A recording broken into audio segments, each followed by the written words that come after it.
तो हमने अभी तक स्टार्टिंग के 2 लेक्चर निपटा दिए। इंडियन बजट चालू था। अब उसके नेक्स्ट लेक्चर हम स्टार्ट करेंगे और आज पूरा इंडियन बजट का पूरा जो पार्ट है वो कवर हो जाएगा। ठीक।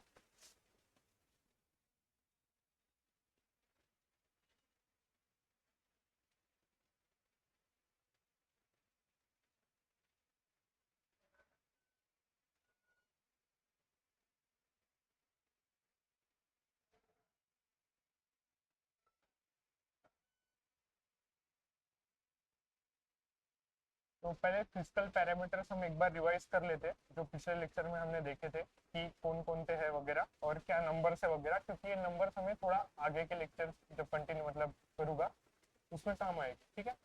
तो देखो, ये फिजिकल पैरामीटर है। मैंने पहले क्लासेस में बताया है कि फिजिकल ये जो टर्म है ये पर्टिकुलरली जो भी गवर्नमेंट चीज लाएगी उसे लगाया जाए। ठीक है। और मॉनेटरी अगर कोई भी टर्म अगर आपको अटैच दिख रहा होगा किसी भी चीज से, तो वो मोर और लेस आरबीआई से कनेक्टेड होगा। ठीक है।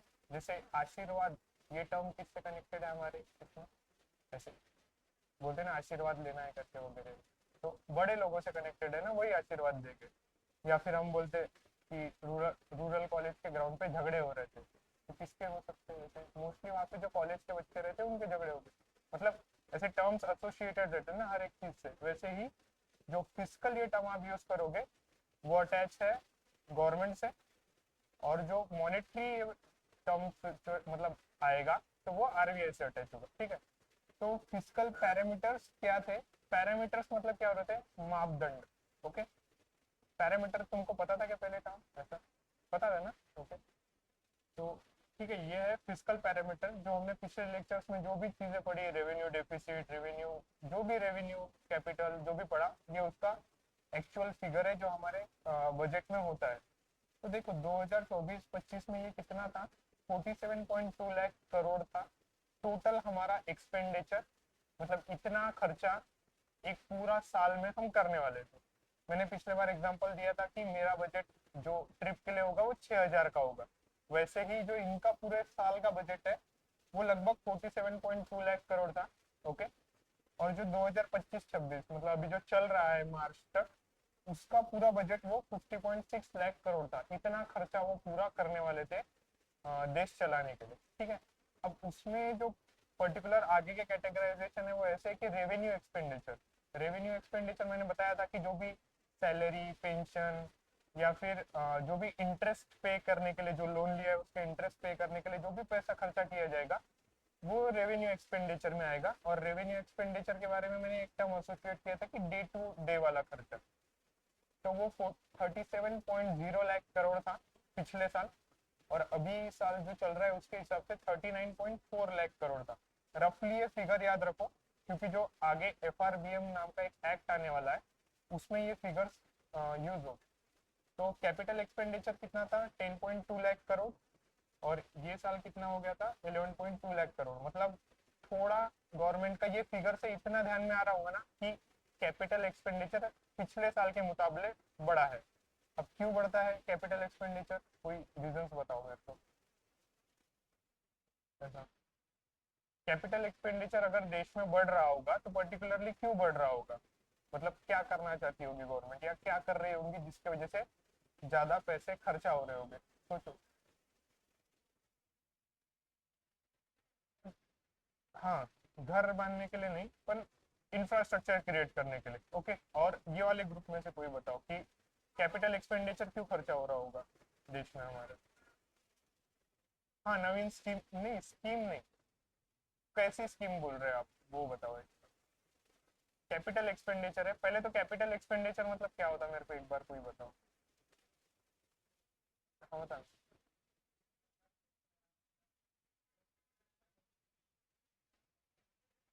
हाँ, मोर और लेस कैपिटल एक्सपेंडिचर मतलब इंफ्रास्ट्रक्चर के लिए खर्चा या फ्यूचर के लिए खर्चा होगा। तो मतलब ये फिगर से इतना दिखाई दे रहा होगा कि कुछ ना कुछ आगे के लिए खर्चा हो रहा होगा। ठीक है। फिर नीचे टोटल रिसिप्ट दी है। टोटल रिसिप्ट मतलब जो पैसा आने वाला है, मैंने पिछले बार भी बताया था। तो 47.2 लाख करोड़ ही है। जितना खर्चा है उतना ही पैसा आया है। एक्चुअली वही होने वाला है, जितना पैसा खर्चा होगा उतना ही आने को होना। और वो कहाँ से आया है वो हमें देखना है। तो देखो पिछले साल रेवेन्यू रिसिप्ट कितने आने वाले थे, मतलब रेवेन्यू से कितना पैसा आने वाला था, तो 30 लाख करोड़ आने वाला था। और इस साल रेवेन्यू से पैसा आने वाला था 34.2 लाख करोड़। ओके। हेलो।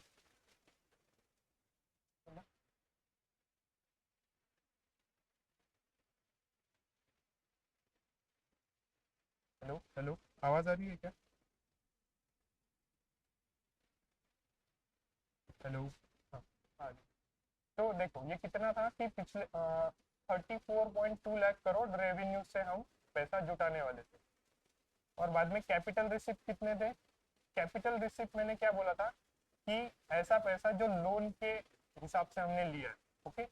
या फिर हमने किसी ना किसी हमारे घर की कोई प्रॉपर्टी बेची होगी, उससे पैसा आया होगा। तो इसमें जो डेप्ट कैपिटल है, मतलब जो उधार लिया हुआ पैसा है, वो कितना था? 15.7 लाख करोड़। मतलब हमारे देश ने ये साल चलाने के लिए, अभी मार्च तक जो हम देश चलाने वाले हैं, उसके लिए कितना लोन लिया है बाहर के मार्केट से? तो 15.7 लाख करोड़ हमने इतना लोन लिया है। और इस साल भी उतना ही लिया है, उसके पहले साल भी उतना ही लोन हमने लिया था मोर। और बाकी का जो पैसा, ये नॉन डेप्ट कैपिटल रिसिप्ट मतलब क्या होगा? तुम रिवाइज करके आया करो, हाँ एकदम ऐसे ऐसे इसमें मत जाओ। नॉन डेप्ट कैपिटल रिसिप्ट मतलब क्या होगा? बोलो कोई, मतलब मुंह खोल के बोलो, कुछ नहीं होता उससे। बोल। नहीं पर फिर क्या है? लोन वगैरह नहीं है पर क्या है?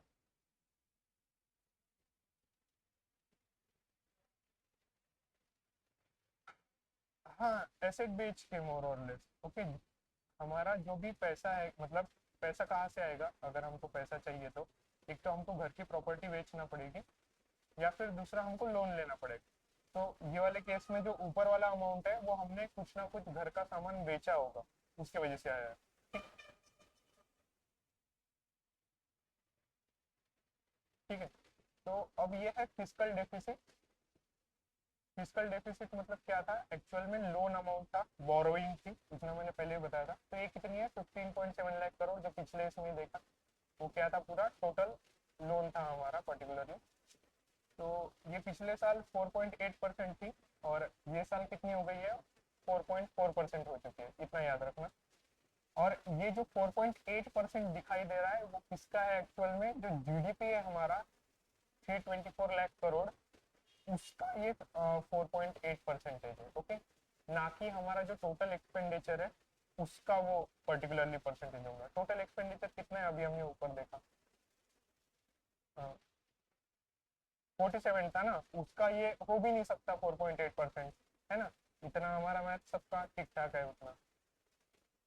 तो ये जो अमाउंट है पर्टिकुलरली वो जीडीपी से कैलकुलेट होती है 4.8%। और ये वाली भी जो अमाउंट है वो जीडीपी से ही कैलकुलेट हुई है। और उसके बाद में हमने रेवेन्यू डेफिसिट देखा था, वो कितना है? 1.9% है। और यहाँ पे हमारा रेवेन्यू डेफिसिट कितना है? 1.5% है। ठीक है। अब मैंने पिछले बार एक चीज बोला था कि रेवेन्यू डेफिसिट मतलब आप लोग सामने आके बैठा करो, वो थोड़ा पीछे पीछे ज्यादा दूर हो जाता। आवाज आ रही है क्या लास्ट तक? पहले तो ठीक है, सामने आके बैठा करो, एकदम खाली लग रहा है। तो रेवेन्यू डेफिसिट मतलब क्या रहता है कि मैंने पिछले बार भी बताया था कि हमारे घर में आधी रोटी अगर खाने को कम पड़ रही, तो हम उसके लिए पैसा उठा रहे, मतलब दिन ब दिन का काम चलाने के लिए, तो उसको रेवेन्यू डेफिसिट बोला जाता है। ओके। तो इतना ऐसा ये चीज रेवेन्यू डेफिसिट याद रखना आपने। ठीक है। समझ रहा है ना? तुम ऐसे भद क्यों हो गया ऐसे, मतलब एकदम ही नींद में से उठ के आए वाले क्यों कर रहे थे? समझ रहा मैं तुमको। अब ये मैंने टॉपिक कम से कम 3-4 बार रिवाइज कर दिया, जो नए स्टूडेंट्स थे उनके लिए भी। तो थोड़ा सा ऐसा एंगेज हो, वो ऐसा मेरे को लग रहा मैं ही अकेला नाच रहा, क्या वो सालसा डांस में वो अकेला ही आदमी नाच रहा सामने का, वैसा नहीं होना मेरे को। तो ये क्या है? रेवेन्यू डेफिसिट है। अब मेरे को तुम यार पहले टर्म बताओ कि तुमको सच में पता है कि नहीं, मेरे को तुम्हारे चेहरे पे से मालूम नहीं पड़ रहा और मेरे को चाहिए। फिजिकल डेफिसिट मतलब क्या था पहले मेरे को बताओ तुम। हाँ बोलो ना। अरे बोलो, कुछ नहीं, किसको कुछ नहीं आता है, इतना कुछ है नहीं। बताओ बताओ।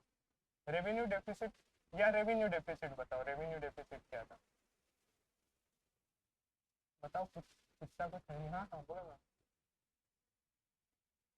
नहीं वो रेवेन्यू डेफिसिट, फिजिकल डेफिसिट में आएगा, वो आएगा फिजिकल डेफिसिट में। मैं यही बोल रहा हूँ, मैं इतना मानता हूँ कि हफ्ते के हफ्ते क्लास हो रहा है तो तुमको इशू जा रहा है, पर उतना दिमाग में रखो कि हफ्ते के हफ्ते रिवीजन भी बहुत बार हो चुकी है, तो रिवाइज करके ही आओ क्लास में। नहीं तो एट दी एंड इकोनॉमी वैसा सब्जेक्ट ही नहीं है कि सब समझ जाएगा करके। इसके लिए पूरा नीचे से ही बांधकाम करना पड़ता। अगर नीचे का बांधकाम अगर छोड़ दिया जाए तो ऊपर कुछ भी नहीं बनेगा, ठीक है। हाँ, अरे पीछे के बच्चे सामने आ जाओ, मैं कुछ भी डराता वीराता नहीं, किसको आ जाओ, मैं हाथ भी नहीं खड़ने करने लगाने वाला। इतना क्यों डर रहे हैं, समझ नहीं रहा। पहले ही सामने आ जाओ, आप चारों भी सामने ही आ जाओ।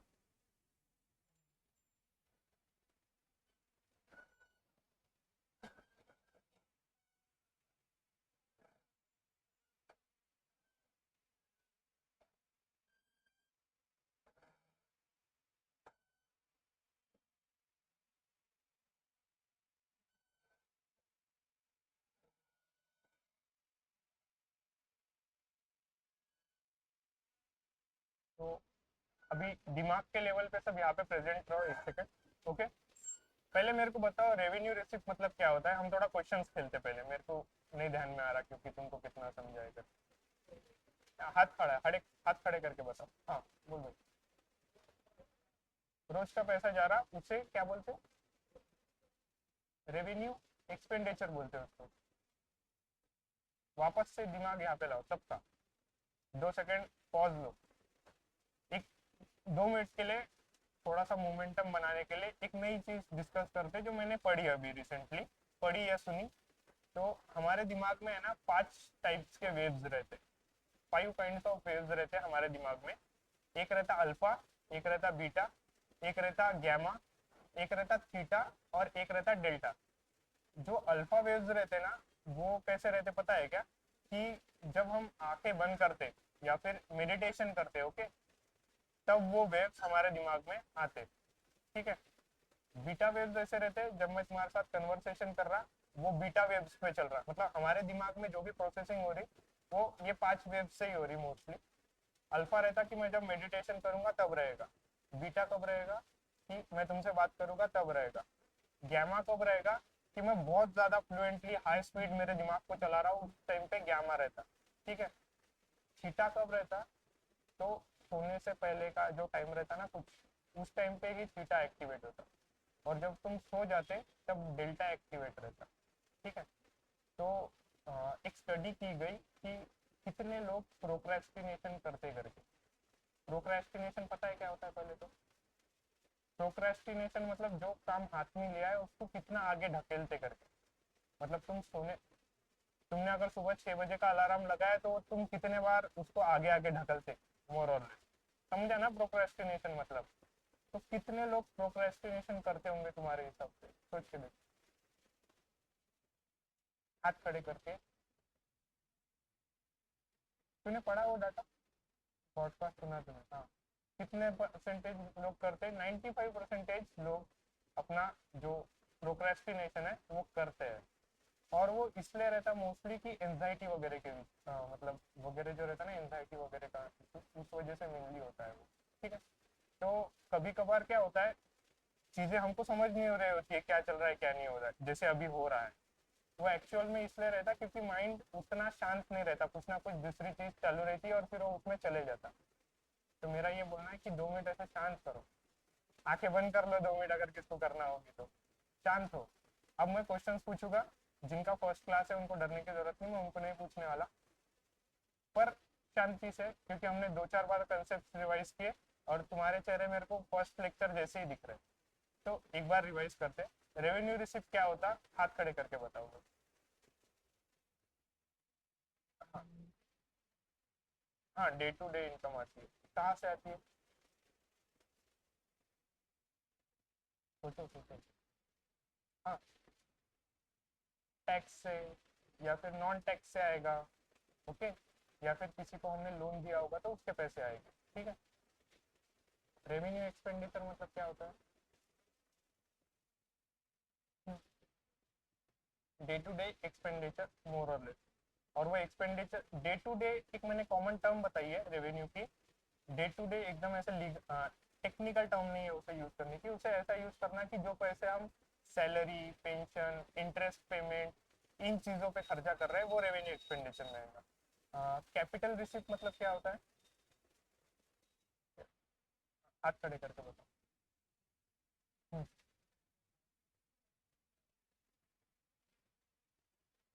कैपिटल रिसिप्ट बोल रहा हूँ। हाँ, उसके एग्जांपल्स कुछ।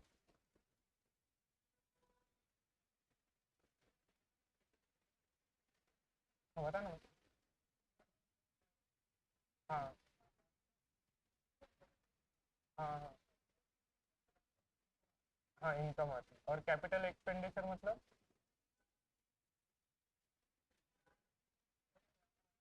हाँ हाँ, कुछ ना कुछ एसेट क्रिएट होएगा। ओके, ठीक है। यहाँ तक सबको सब समझा है। फिजिकल डेफिसिट मतलब क्या होता है? बोलो मैम, तुम ऐसा बोलो ना, इतना क्या डर रहे? कुछ नहीं आता किसी को, बताओ। नहीं नहीं, फिजिकल डेफिसिट मतलब एक्चुअल में एक टर्म पे पहुंचा था कि फिजिकल डेफिसिट सिर्फ इतना ही होता है तो। अरे, फिजिकल डेफिसिट मतलब सिर्फ टोटल बोरोइंग, हम कितना लोन बाहर से ले रहे करके। ठीक है। अब मैंने बहुत बार पढ़ा दिया, ठीक है, अब ये तुम्हारी गलती है कि तुमको कितना रिवाइज करना है। अब मैं उस पर नहीं जाऊंगा।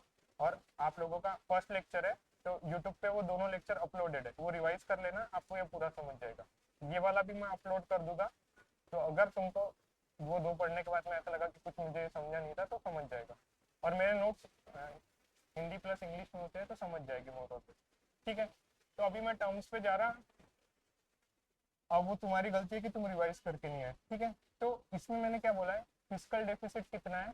4.8% है। मतलब वो हमारा पूरा टोटल बोरोविंग है। ठीक है। रेवेन्यू डेफिसिट लगभग 2% का है।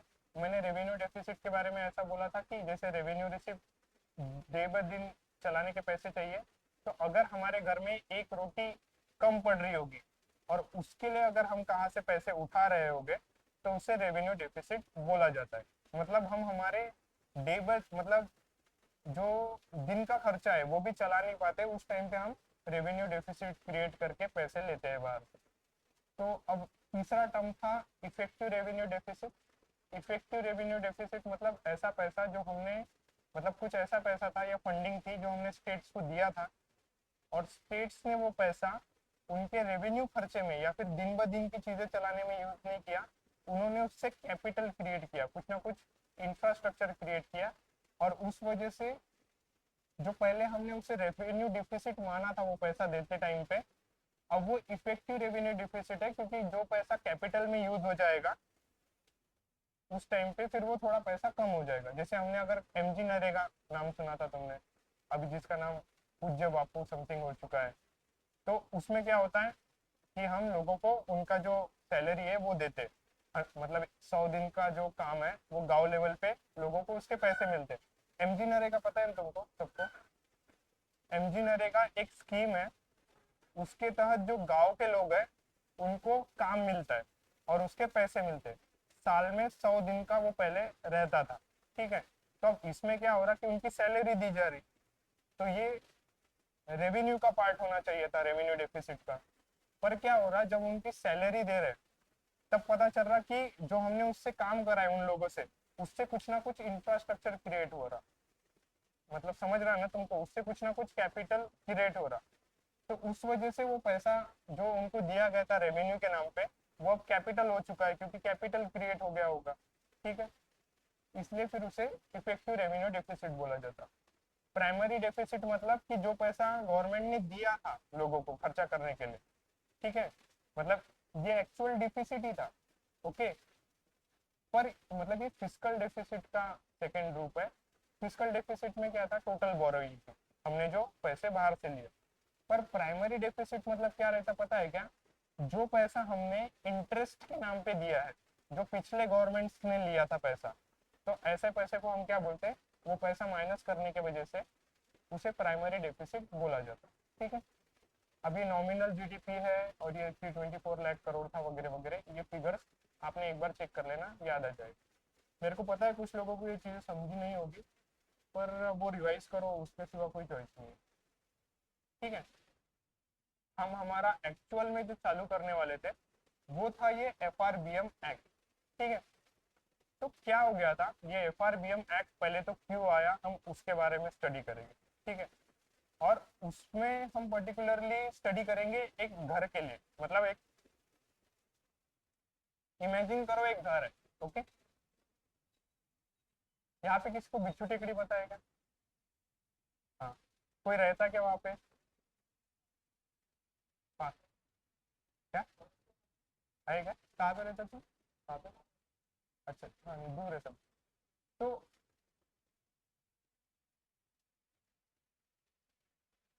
तो क्या हो गया, देखो, ये है बिच्छू टेकड़ी का एरिया, और ये एरिया इतना अच्छा नहीं है रहने लायक। तो मैं पहले वही रहता था, मेरे दादाजी का घर है वहाँ। तो मेरे दादाजी का अच्छा बड़ा सा बाड़ा था वहाँ, मतलब नहीं कुछ तो 6,000 स्क्वायर फुट का बाड़ा होएगा, अच्छा बड़ा। तो पर वो एरिया में इतना अच्छा नहीं था कार्यक्रम, वहाँ पे झगड़े होना बहुत छोटी चीज थी, बात बात पे झगड़े हो जाते थे और कुछ भी हो सकता था वहाँ पे। तो फिर क्या हुआ कि अब यहाँ पे सपोज करो ये मेरा घर है। तो जब मैं छोटा था तो मेरे घर वाले ने एक डिसीजन ले लिया था, मम्मी पापा ने, कि भाई यहाँ से निकलना पड़ेगा, नहीं तो ऐसा हो सकता कि 18-19 साल के बाद में मेरा एक आधा नाम आ जाए बाहर। ऐसा लग रहा था उनको। मेरा तो नहीं आता था, मेरे बहन का आ सकता था, वो मेरे से ज्यादा झगड़ते थे।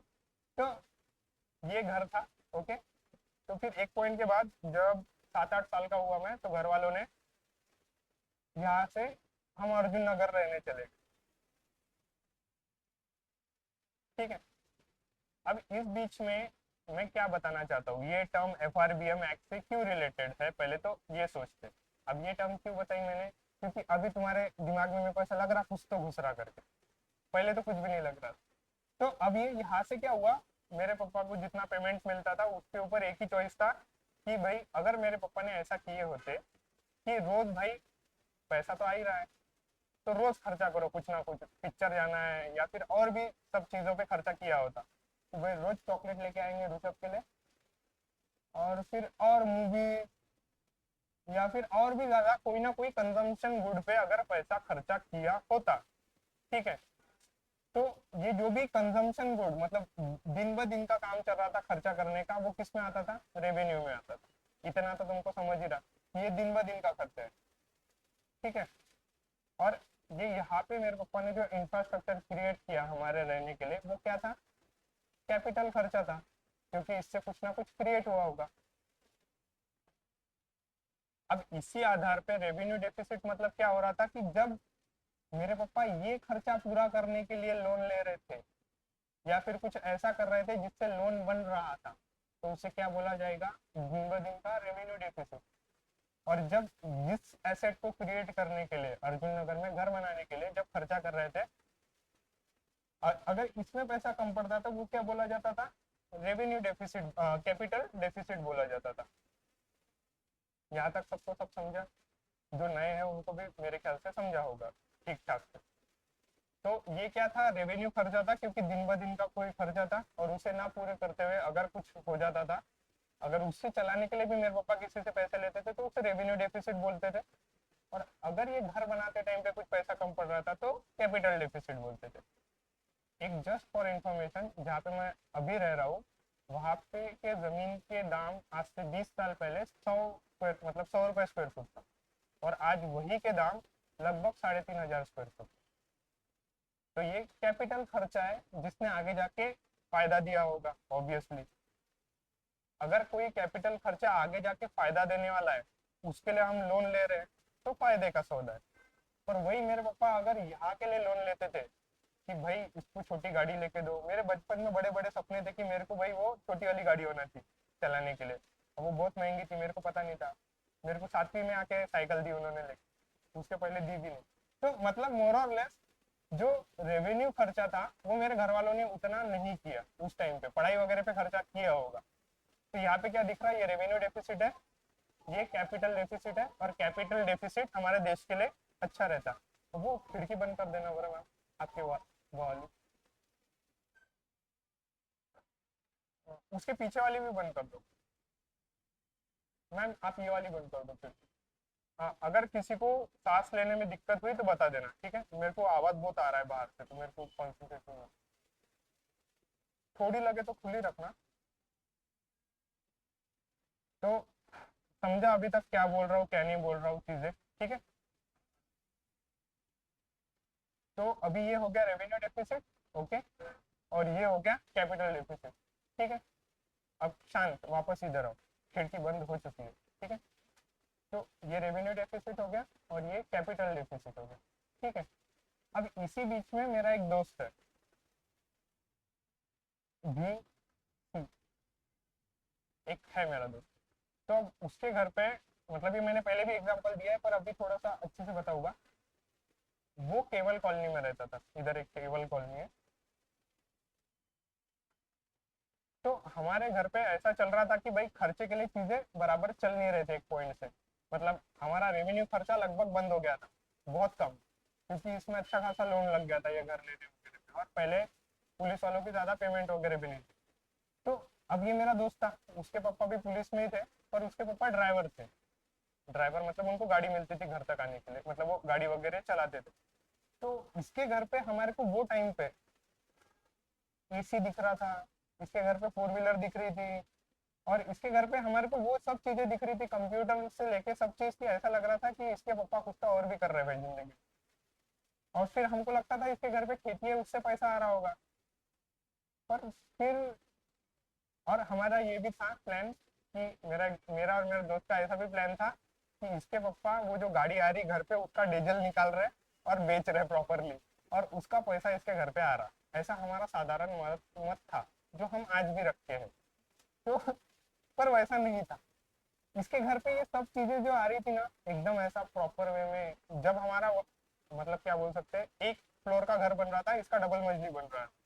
और खेती से भी इतना ज्यादा इनकम नहीं था इसके घर पे, वो हम पूछ लेते थे कभी कभी बातों में।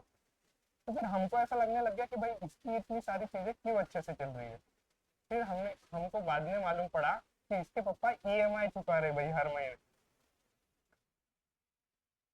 उस वजह से ईएमआई भर भर के वो ऐसा, जो लटकती हुई तलवार है वो हमेशा लटकी रहती, ठीक है? तो अब तक तुमको क्या पूरा समझ गया? जिनका फर्स्ट लेक्चर है उनके लिए भी जो दिन भर ही खर्चा हो रहा था उसको रेवेन्यू रिसिप्ट रेवेन्यू बोला जाता, इतना से बेसिकली याद रखो, वो डेप्थ में फिर लेक्चर ही देखना। पर उसको अगर चुकाने के लिए लोन वगैरह लिया जा रहा है या घर की प्रॉपर्टी बेची जा रही है, तो उसे रेवेन्यू डेफिसिट बोला जाएगा, रोजमर्रे के काम के लिए। ये ऐसा भी हो सकता है कि आधी रोटी कम कर, मतलब आधी रोटी खाने को पैसे नहीं होंगे तब भाई लोन ले ले रहे, समझ रहा है ना? ब्रॉडली ब्रॉडली समझो अभी जिनका फर्स्ट लेक्चर है। और ये जो दूसरा है कैपिटल, मतलब मेरा जो घर बन रहा था, उस केस में कैपिटल डेफिसिट हो रहा था जब लोन ले रहे। थर्ड केस क्या हो रही थी, ये मेरे दोस्त की केस है, वृषभ चोर पगार, वो यहाँ पे उसका शोरमा का गाड़ा है, मेरे क्लास से ज्यादा उसके शोरमे के गाड़े पे भीड़ रही, तो अच्छा कमा रहा हो। तो अब ये जो बंदा है पर्टिकुलरली, उसके केस में क्या हुआ, इसके पापा ने सब चीजें ली, पर उसके लिए प्रॉपर ईएमआई लोन ये सब चक्कर उसके पीछे लग गए। अब कट तो ये पूरा दिमाग में रखते हुए, कंसेप्ट का ब्रॉड तुमको समझ गया होगा कि पूरा प्लॉट क्या है इंडियन बजट का। अब यही प्लॉट पे एक नया घर बनेगा, वो है अपने पूरे इंडियन बजट का। तो ऐसा ही कुछ तो हो रहा था हमारे देश के साथ 1980s में। तब क्या हो रहा था कि हमने बहुत ज्यादा चीजें हम गलत कर रहे थे, हमारी इकोनॉमिक पॉलिसीज जो थी ना वो थोड़ी सी गलत थी। उस वजह से हमारे पास एक टाइम ऐसा आ गया था कि हमारे पास सिर्फ लगभग 1 बिलियन रुपीज थे हमारे पास में, 1 बिलियन रुपीज। और वो हमारा देश सिर्फ 14 दिन या 15 दिन ही चला सकते थे, 2 या 3 हफ्ते ही हमारा देश उस पैसों से, 1 बिलियन पैसों से उतना ही चल सकता था। तो कितना हमने उधार लिया, अब ये समझ गया ना? ये मिटा देता हुआ, हमारे देश की सिचुएशन 1980s या 1990s में ऐसी हो चुकी थी।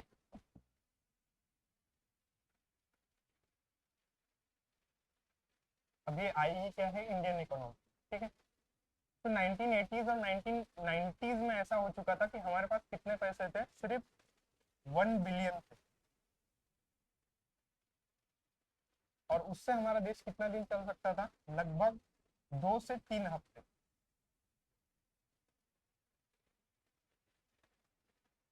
मराठी या हिंदी गलत रह सकती, पर इससे हमारा देश एक मतलब 2 या 3 हफ्ते चल सकता था। दूसरी फिर हमने क्या करे, इस टाइम पे जब हमारा समझो हमारा घर अच्छा ना चले तो हम क्या करते हैं, सबसे पहले हमारे घर का सोना बेचेंगे। इंडियन इकोनॉमी का वही खासियत। तो हमारे आरबीआई के पास में जो 67 टन सोना पड़ा था, गोल्ड, वो बेचा गया। ठीक है। और इससे जो पैसे आए उससे हमारा देश चलाने की कोशिश की गई। बाद में थर्ड थिंग हमने क्या करी, वर्ल्ड बैंक, नाम सुना होगा, या फिर आईएमएफ, इसका भी नाम सुना होगा। ठीक है। वर्ल्ड बैंक, आईएमएफ वगैरह, उससे हमने लोन चालू कर दिए। अरे यार खिड़की कौन सी, मतलब बहुत आवाज कर रहा है। शिवानी मैम, आवाज भी नहीं जाएगी, लास्ट की बंद कर दो, देखेंगे बाद में। अगर किसी एकदम ही चक्कर आई तो बताना मेरे को, फिर अपन खिड़की खोल देंगे उसके बाद। ऐसा इशू नहीं हो रहा है ना कुछ, क्योंकि मेरा बार बार आवाज बाहर के इसमें दिमाग दर्द। हाँ बस उतना ही, बस। नहीं, करो करो करो। हाँ बस बस थोड़ा सा खुला रखना सर। हाँ बस उतना, ठीक है, ठीक। ठीक।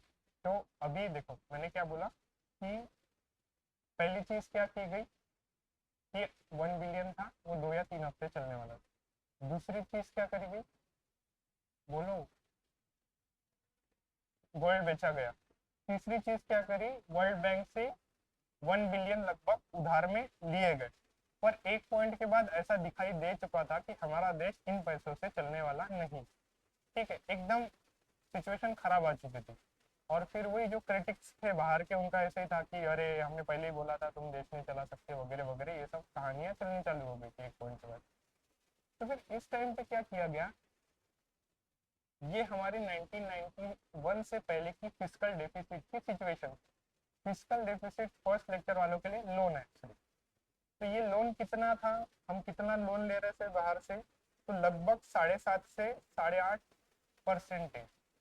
और ये किसका था, जीडीपी का था। जीडीपी मतलब क्या होता कि हमारा देश पूरे एक साल में जो पैसा कमाता। अब ये 7.5 और 8.5% मतलब क्या, सपोज करो हमारा जीडीपी 100 रुपए है, तो उसमें से लगभग 8.5 रुपए हम उधारी पे जी रहे थे। मतलब 100 रुपए का अगर हमने, हमारा जीडीपी बन रहा होगा हमारे देश में, अगर उतना पैसा जनरेट हो रहा होगा, तो उसके पीछे हमारे 8.5 रुपए लोन में खा रहे थे हम, ऐसा चल रहा था।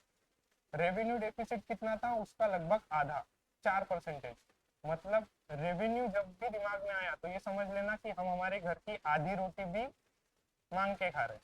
अब वो कंजम्पशन के नाम पे कोई भी चीज हो सकती। ठीक है। तो ये चीज हो रही थी। और देश का हमारा क्या कंजम्पशन है, रोटी सब्जी पिक्चर विक्चर मोबाइल का रिचार्ज। देश का क्या कंजम्पशन है, सैलरी पेंशन इंटरेस्ट का पेमेंट करना। ठीक है। तो ये लगभग 4% पे आ गया था। तो इस वजह से सिचुएशन 1980 से 1990 के दरमियान खराब हो गई थी। गवर्नमेंट रोज के खर्चे, सैलरी सब्सिडी, उसके लिए लोन ले रहा था। अब ये सिचुएशन क्यों आई थी हम वो भी जानेंगे। तो पहली चीज जिसकी वजह से ये सिचुएशन हमारे देश के ऊपर आई थी वो था लाइसेंस राज या फिर क्लोज्ड इकोनॉमी।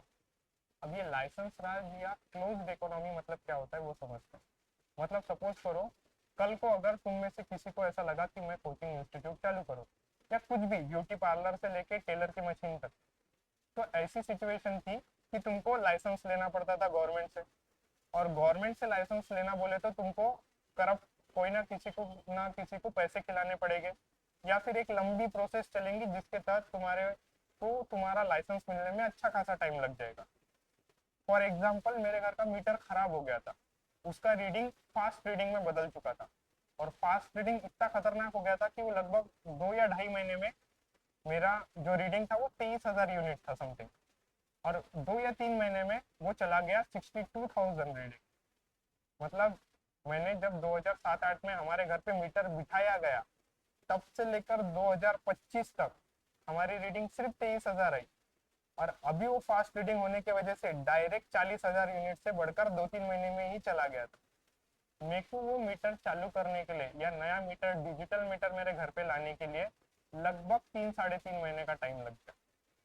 और ये आज का टाइम है। वो टाइम सोच लो कि और भी बुरा कार्यक्रम हो जाएगा। और एमएससीबी सबसे थर्ड क्लास है हमारे इधर की। मतलब मैं तुमको इतना बता सकता, अगर हैकर्स को एमएससीबी हैक करनी है तो उनको 2 रुपए भी नहीं लगे। गप गप हैक करते हो, कुछ भी नहीं लगेगा हैकर्स को। चाइना अपने ऊपर दया कर रहा कि वो इलेक्ट्रिसिटी एमएससीबी को हैक नहीं कर रहा। नहीं तो उसके लिए मैं बोल रहा ना, एक खाने की खोपड़ी खराब हो गई और मेरी खराब हो गई एक पॉइंट के बाद, मैं जानबूझ के साइबर सीखूंगा किस लिए, तो एमएससीबी हैक करने के लिए। इतना खुन्नस आ गया था एक पॉइंट के बाद में। तो क्या दिखा तुमको कि एमएससीबी का अगर आज में इतना हाल खराब है, वो टाइम पे 1980s 1990s में और भी सिचुएशन खराब होगी। लाइसेंस लेना पड़ता था हर चीज के लिए, वो पॉसिबल नहीं था। अगर लेना भी है तो अच्छा खासा टाइम लग जाता था। और बाद में दूसरी थी क्लोज्ड इकोनॉमी। क्लोज्ड इकोनॉमी मतलब बाहर के देशों से हम कोई भी सामान नहीं ले सकते। मतलब तुम्हारे पास में, मेरे को नहीं लगता किसी के पास चाइना का मोबाइल छोड़ के दूसरा मोबाइल होगा। एक हाथ दो लोग छोड़ेंगे तो मोर और प्लस सबके पास चाइना के ही मोबाइल। इसके यहाँ पे कितनों के पास एमआई के मोबाइल है? किसी के पास नहीं है एमआई का मोबाइल। मतलब ऐसा कंसिडर करो, एमआई, वीवो, बाद में फिर और भी ओप्पो, लगभग यही है ना अभी सबके पास में। तो फिर ये जो है वो पॉसिबल ही नहीं था वो टाइम पे, हम बाहर से मोबाइल ही नहीं ले सकते थे। समझा? ये सिचुएशन थी, लाइसेंस राइट था और क्लोज्ड इकोनॉमी थी।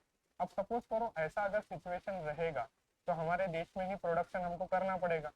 और वो कितना भी थर्ड क्लास हो प्रोडक्शन, पर हमको उतने ही पैसे देना पड़ेंगे जितने का वो प्रोडक्ट बना होगा। मोनोपोली होगी उसकी उस इकोनॉमी के अंदर। जैसे पहले क्या होता था कि कोल इंडिया लिमिटेड था।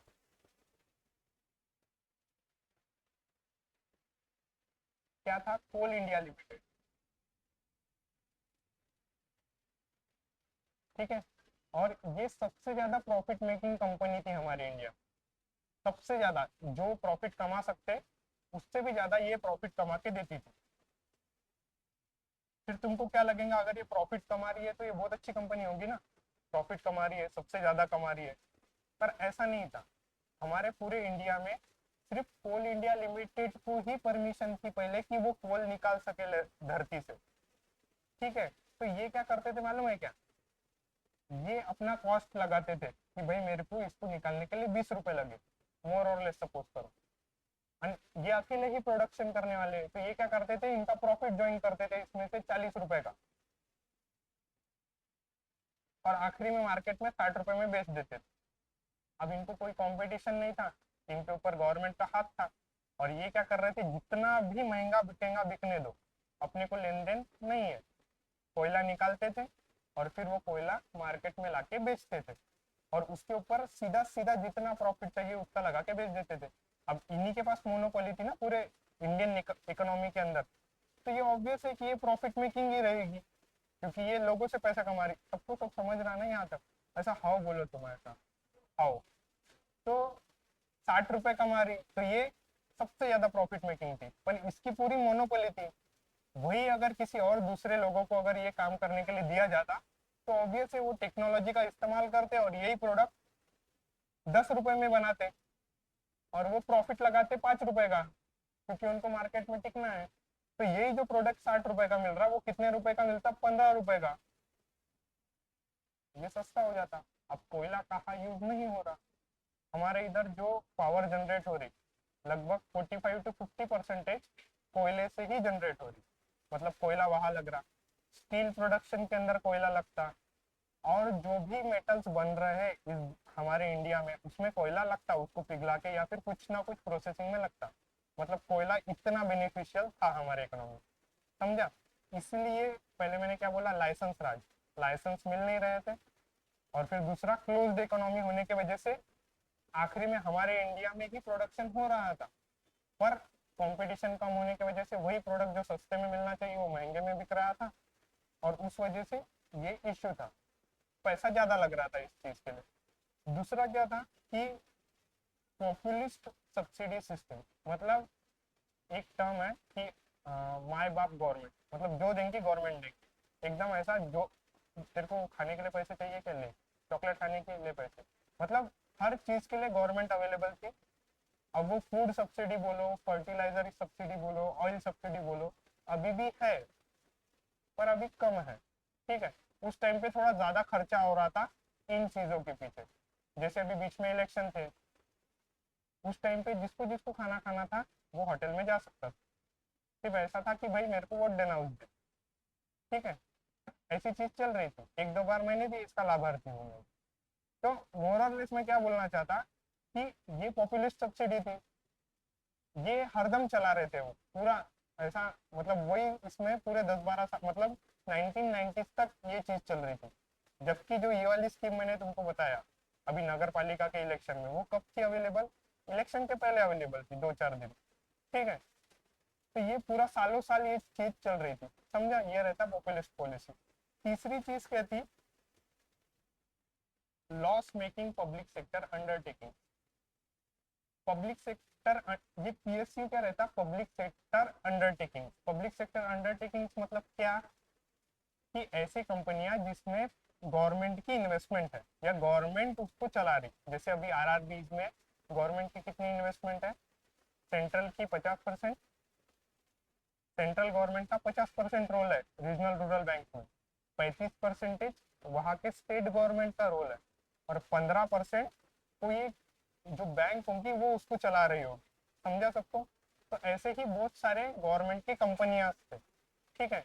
अब उस टाइम पे गवर्नमेंट सिर्फ ऐसे सीमित इसमें नहीं थी, गवर्नमेंट के होटल थे, गवर्नमेंट की गाड़ियों की कंपनियां थी, मतलब गवर्नमेंट ऐसे कामों में भी काम कर रही थी जो एज अ लग्जरी गुड था, और जिसमें गवर्नमेंट को हस्तक्षेप करने की जरूरत नहीं थी।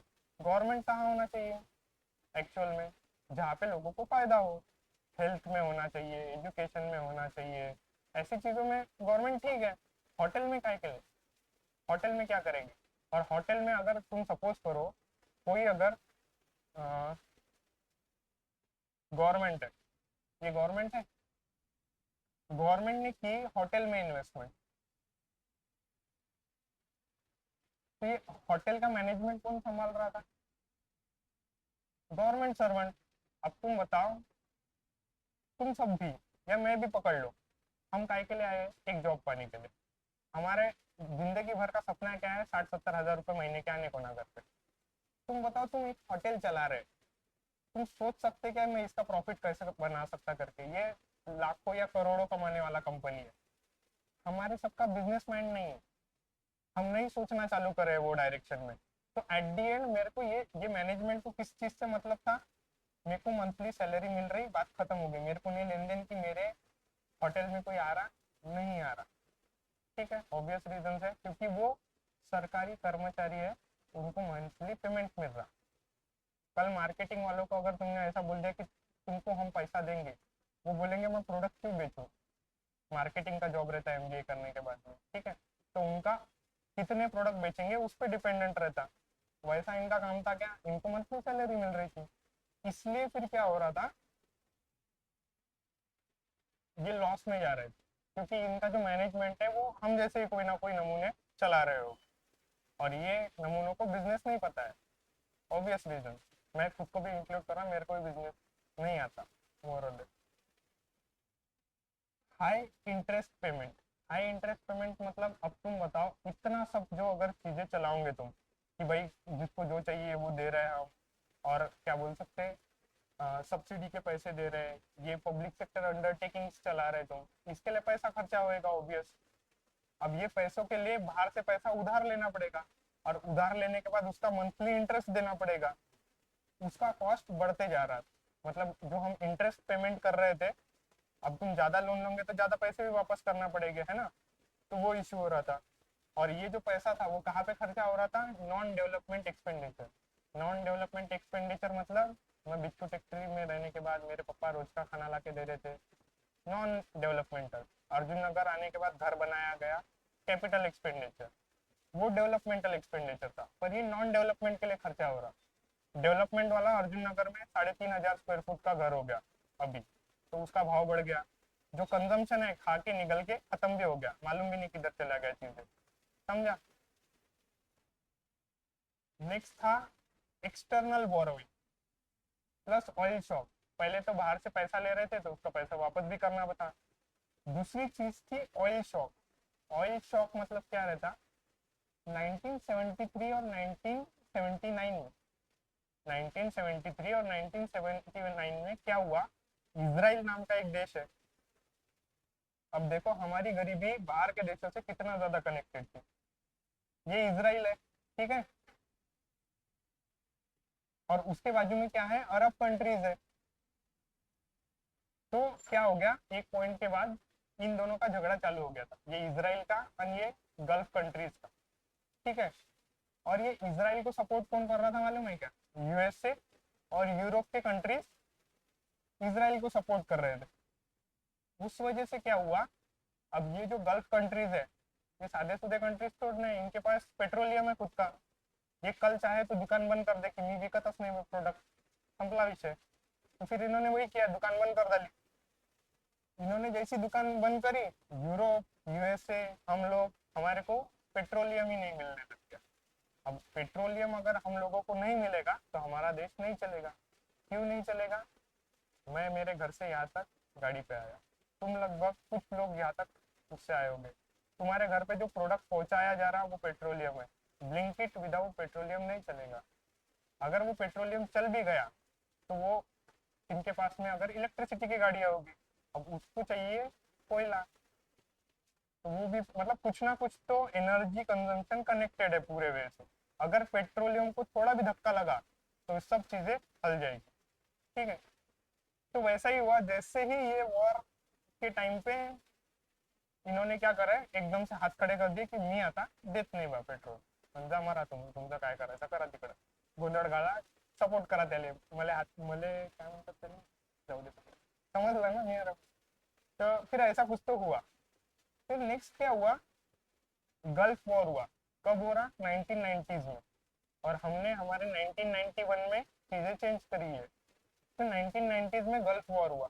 उस टाइम पे क्या हुआ, कुवैत, कुवैत नाम का एक कंट्री है, ओके, और दूसरा एक कंट्री है इराक, सद्दाम हुसैन का नाम सुना होगा।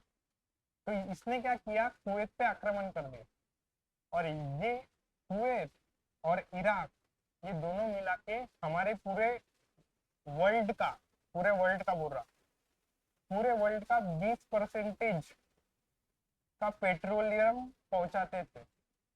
मतलब अगर 100 रुपए का, मतलब 100 लीटर अगर पेट्रोलियम हमारे पूरे वर्ल्ड को चलाने के लिए लग रहा है, तो उसमें से 20 लीटर कहाँ से आ रहा था, इन दो कंट्रीज से। जैसे ही इनका और इनका झगड़ा चालू हुआ, इसने प्रोडक्शन बंद कर दिया, क्योंकि ये छोटा कंट्रीज था, इसको इसके साथ लड़ने के लिए इसने जो भी वहां पे फैक्ट्री पे काम करने वाले लोग थे, चला चला भांडन कर, तो ये उधर चले गए झगड़े करने के लिए। इराक पे क्या हुआ, अब इराक ने झगड़े किए थे, इराक झगड़े कर रहा था ना सद्दाम हुसैन, उसके ऊपर यूरोप और यूएसए ने सैंक्शंस लगा दिए कि भाई आता तू तुझा प्रोडक्ट विकू शकत नहीं, ठीक है, क्योंकि तू झगड़े कर रहा फालतू में। तो ऐसा ही कुछ तो हुआ, उसकी वजह से क्या हुआ, पूरा प्रोडक्शन हल चुका था, और उस वजह से महंगाई एकदम से आसमान छू गई थी। जो ऑयल के प्राइसेस बहुत कम थे पहले, वो एकदम से एक ही दिन में, मतलब जैसे ही ये चीजों के रिजल्ट आए, वैसे ही इन चीजों की वजह से ऑयल के प्राइसेस बढ़ गए। और उसके वजह से क्या हुआ, ऑयल इंपोर्ट का जो बिल है, मतलब बाहर से ऑयल खरीद के लाने के लिए जो पैसे लग रहे थे, वो भी बढ़ चुके थे। सबको सब समझा क्या क्या रीजन थे।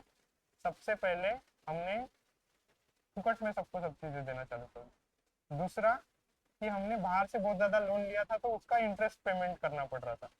तीसरा कि भाई हमने ये जो वॉर चल रही थी ना इंटरनेशनल लेवल पे, उसकी वजह से ऑयल के प्राइसेस बढ़ चुके थे, और उस वजह से भाई हमारा जो ऑयल इंपोर्ट बिल है वो भी बढ़ चुका था।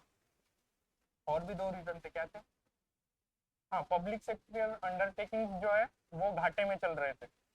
और बाद में एक और कारण था उसका कि भाई लाइसेंस राज, लाइसेंस मिल रहा था सबको, उसी पे कार्यक्रम चल रहा था, या फिर इंपोर्ट कर ही नहीं रहे थे, हमने पूरी जो इकोनॉमी वो क्लोज रखी थी, तो उस वजह से बाहर से जो सस्ता माल आ रहा था वो आ ही नहीं रहा। इस वजह से क्या हुआ, पर्टिकुलरली ये सिचुएशन हमारे ऊपर आ चुकी थी कि हमारे को जो दिन का खर्चा है वो चलाने के लिए भी पैसे नहीं थे, उसके लिए भी उधारी लेने पड़ रही थी। और दूसरा हमारा जो टोटल बोरिंग है वो एकदम से 8.5% तक हो गया था। सबको सब समझा यहाँ तक, क्यों क्या कारण थे इन चीजों के। अब किसी के दिमाग में, यहाँ पे बैठे हुए लोगों में ऐसा आ सकता है कि सर ऐसी चीजें पेपर में हमारे नहीं पूछने वाले, मैं मानता हूँ नहीं पूछने वाले, पर तुम रोज आ रहे तो तुमको एक चीजें स्ट्रक्चरल वे में क्लियर होना चाहिए। और तुम्हारे पास इंटरव्यू में या फिर कभी कभी पेपर में भी एफआरबीएम एक्ट के बारे में पूछते, अभी तुमको इतना रड़गाना बताने के बाद में भी पिछले 2 लेक्चर का कुछ याद नहीं आ रहा। तो मेरे को ऐसा लगता है अगर इतनी स्टोरीज सुनाऊंगा तो कुछ ना कुछ सिर्फ इतना पता रहेगा कि एफआरबीएम एक्ट किस रिलेटेड है, लगभग उसी के आजू बाजू में क्वेश्चन घूमेगा। ठीक है, सबको सब समझा यहाँ तक, अब आगे जाए। अब पार्ट 2, 1991 के बाद फिस्कल डेफिसिट क्या हुआ और क्यों। पहले तो 1991 क्यों इंपॉर्टेंट है, क्योंकि उस टाइम पे 1991 में, ये मैंने पहले लेक्चर में लिया है, जिन्होंने अब वो नोट पढ़े होंगे उन्हीं को पता होगा कि एलपीजी रिफॉर्म्स आए थे। अब एलपीजी रिफॉर्म्स मतलब क्या रहता, liberalisation,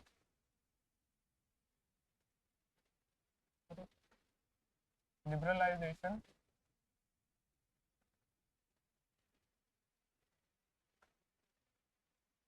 privatisation, globalisation.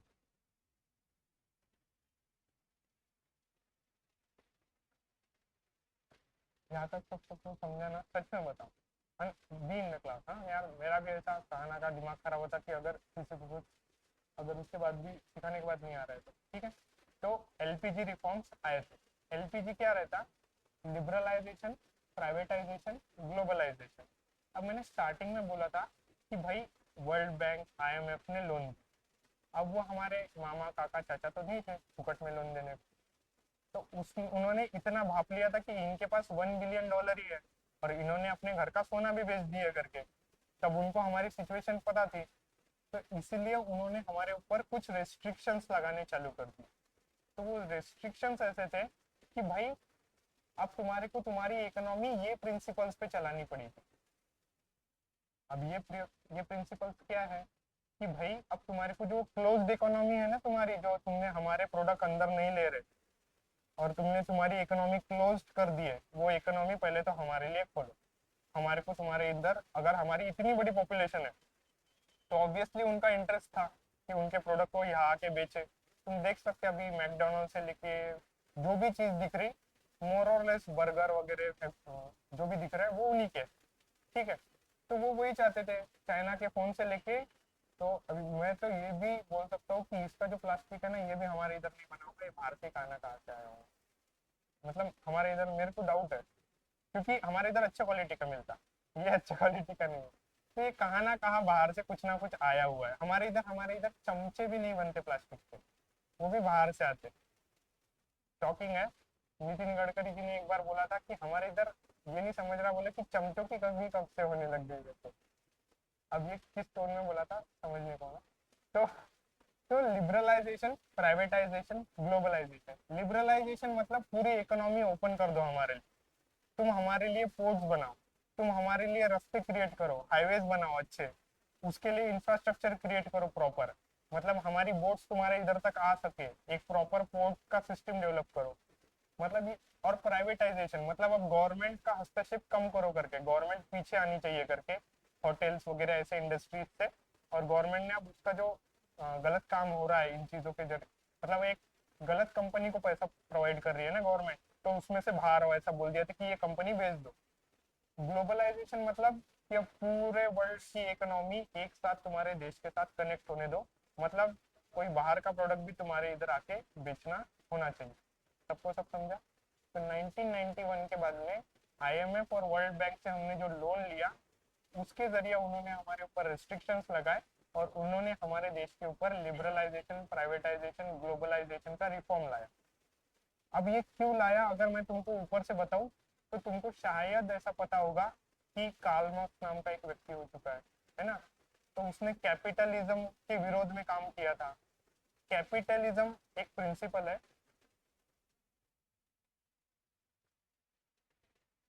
Capitalism versus communism.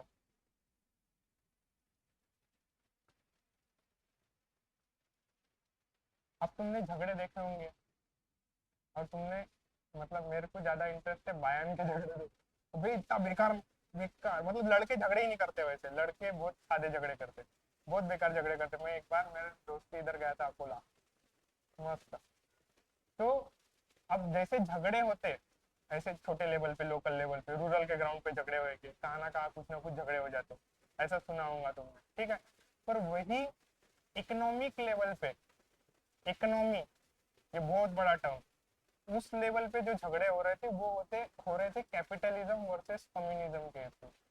तो कैपिटलिज्म को कौन चला रहा था? ये यूरोप, यूएसए नाम की कंट्रीज चला रही थी। उसका सेम मोटो था कि भाई जो भी बिजनेसमैन है वो प्रॉफिट कमाएंगे। अब मैं बहुत ऐसा सिंपल वे में तुम्हारे को ये चीज देख रहा हूँ, डेप्थ में नहीं लेके जा रहा। तो इनका सीधा बोलना क्या था कैपिटलिज्म का, कि जो बिजनेसमैन है वो पैसे कमाएंगे और उनका पैसा रहेगा, और जितना वो इन्वेस्ट करेंगे उतना उनको पैसा मिलेगा, ऐसा था। पर दूसरा ये कम्युनिज्म जो कार्ल मार्क्स ने लाया था, ये क्या बोल रहा था कि तुम मशीन्स क्रिएट कर रहे, तुम ऐसा कर रहे वैसा कर रहे, उस वजह से जो एक आदमी है वो उसके काम से दूर होते जा रहा है। जैसे अभी ऑनलाइन लेक्चर्स आ गए, मेरे को अच्छा नहीं लगता अगर क्लास में कोई नहीं रहा, तो मेरे को ऐसा लगता कि मैं किससे बात कर रहा, मजा ही नहीं आता उसमें। तो ये क्या हो रहा है ऑनलाइन लेक्चर्स या फिर ये सब चीजें क्या है, अभी जो टेक्नोलॉजी बढ़ रही है उस हिसाब से, कि समझो अब मैं अगर ये कुर्सी है, अगर मैं कुर्सी बनाने वाला हूँ, तो मेरा क्या रहता पता है कि जब मैं वो कुर्सी बना के खत्म कर दूंगा, तो मैं वो कुर्सी बनाने के बाद देखूंगा कि मैं उस कुर्सी में दिख रहा हूँ, मतलब मेरा काम दिख रहा है। अभी अगर तुमको अगर रिलेट करना चाहो, तुम कोई ना कोई कविता लिखते होंगे, तो लिखने के बाद ऐसा लगता होगा ना कि भाई मैं ही जाकिर हुसैन, मतलब कोई एक बड़े आदमी का नाम तुम एसोसिएट करते होंगे कि भाई क्या लिखा है, मैंने लिखा है क्या, ये ऐसा कुछ तो दिमाग में आता होगा। या फिर तुम ऐसा कुछ एक पेपर लिखते होंगे, कुछ भी लिखते होंगे, तो लिखने के बाद तुमको ऐसा हो जाता कि अरे बाप रे क्या लिख दिया मैंने, मतलब तुम उस काम के साथ एसोसिएट करते ना कि ये मैंने किया है, ये मेरा है, ठीक है। मतलब वो तुम बचपन में झगड़े कर लेते थे तुम्हारे भाई के साथ, वो तुम्हारा सड़ा हुआ तुम ऐसा कुछ तो किला बनाते थे, वो अगर लात मार के चला गया तो तुम्हारे झगड़े होते थे। मतलब in simple terms her human being जो भी काम करता उसके साथ वो किसी चीज को एसोसिएट करता। तो वो क्या बोल रहा था ये कम्युनिज्म वाले काल में, कि भाई ये जो कैपिटलिज्म है ये प्रॉफिट मान के सब चीजें चल रहा, काम से आदमी को अलग कर दे रहा, फिजिकली पैसा दे रहा पर मेंटली पूरा शॉक में डाल दे रहा, मेंटली इनकम्प्लीट रख रहा वगैरह, एक सेंस ऑफ सेटिस्फेक्शन नहीं है उसके आदमी के अंदर। तो इसका ऐसा बोलना था कि सबको एक इक्वल अमाउंट ऑफ पैसा मिलना चाहिए, मतलब डॉक्टर से लेके इंजीनियर से लेके स्वीपर से लेके नाली साफ करने वाले तक सबको एक जैसा पैसा। और ये क्या बोल रहे थे कैपिटलिज्म वाले, जो जितना काम करेगा उसको उतना पैसा मिलेगा। अब उसके लिए कार्ल मार्क्स ने अपने अपने रीजन दिए हैं, ठीक है। पर अभी भी कार्ल मार्क्स के जो थॉट्स है ना, वो कैपिटलिज्म को डरा के रखते हैं। मतलब जो अभी आईटी सेक्टर के लोगों की अच्छी परिस्थिति हुई है, वो इसी बंदे की वजह से हुई है, कार्ल मार्क्स की वजह से। कार्ल मार्क्स की वजह से उनके कैबिन में एसी बिठाया गया, ऐसा नाम लगाया गया, और रोज के रोज उनको जो वो सैटरडे संडे की छुट्टी से लेके जो भी एक अच्छी लाइफ उनको जीने को मिल रही है आईटी सेक्टर को, वो कार्ल मार्क्स की वजह से। अब वो क्यों कैसे, वो एक आध दिन आखिरी में बैठेंगे अपन, वो बताऊंगा तुम्हारे। पर अभी यहाँ तक समझा कि क्या हो रहा था। और ये कैपिटलिज्म जो है ये 1990 में जीत गया, क्योंकि रशिया हार चुका था, और रशिया ये वाली नीति फॉलो कर रहा था कम्युनिज्म में वाली। इसलिए जैसे ही कैपिटलिज्म जीता 1990 में, हमारा देश भी हार गया था, हमारा सपोर्ट भी निकल गया था 1990s में, क्योंकि रशिया का हमको सबसे ज्यादा सपोर्ट था। इसलिए फिर हमारे ऊपर ये कैपिटलिज्म के नाम पे ये सारी इकोनॉमिक प्रिंसिपल थोपे गए। सबको सब समझा यहाँ तक? पूरा क्लियर है, क्रिस्टल क्लियर? अब आगे बोलो। इतना तो बताना है मेरे को, ये मैं सोच के भी नहीं आया था, तुम्हारा थोड़ा इंटरेस्ट दिख रहा है इसलिए। हाँ, तो अभी क्या दिख रहा, जैसे ही 1991 में हमारा मेन मकसद क्या था, हमारे को हमारा फिस्कल डेफिसिट कम करना था, एकदम 8.5% पे चला गया था। तो फिस्कल डेफिसिट कुछ दिनों बाद कितने पे आ गया, 5 to 5.5% पे आ गया। शॉर्ट टर्म में इंप्रूवमेंट दिखा कि भाई जैसे 1991 में एलपीजी लगाया, लोगों ने लोन देना चालू करे, इकोनॉमी ओपन हुई, सस्ते में प्रोडक्ट मिलना चालू हो गए होंगे, गवर्नमेंट बाहर आना चालू हो गए होंगे अपने जो पब्लिक सेक्टर अंडरटेकिंग थे जो प्रॉफिट नहीं कमा रहे थे उसके इसमें से।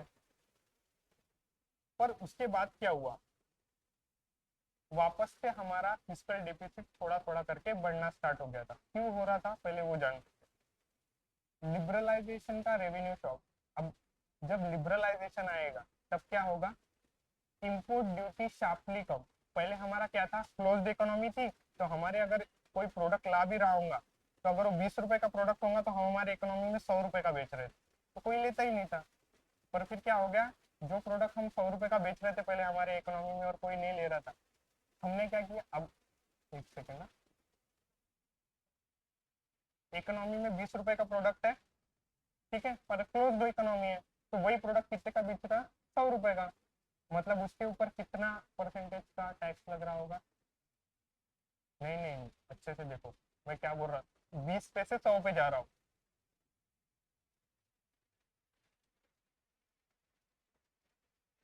नहीं 40% कैसे, 40 बराबर है, 4 बराबर है तेरा पर, और सोच, अगर 20 पे से 100 पे जा रहे हो तो तुम एक सेकंड सोचो कि तुम क्या कर रहे हो, पहले तो मेरे को यही बताओ।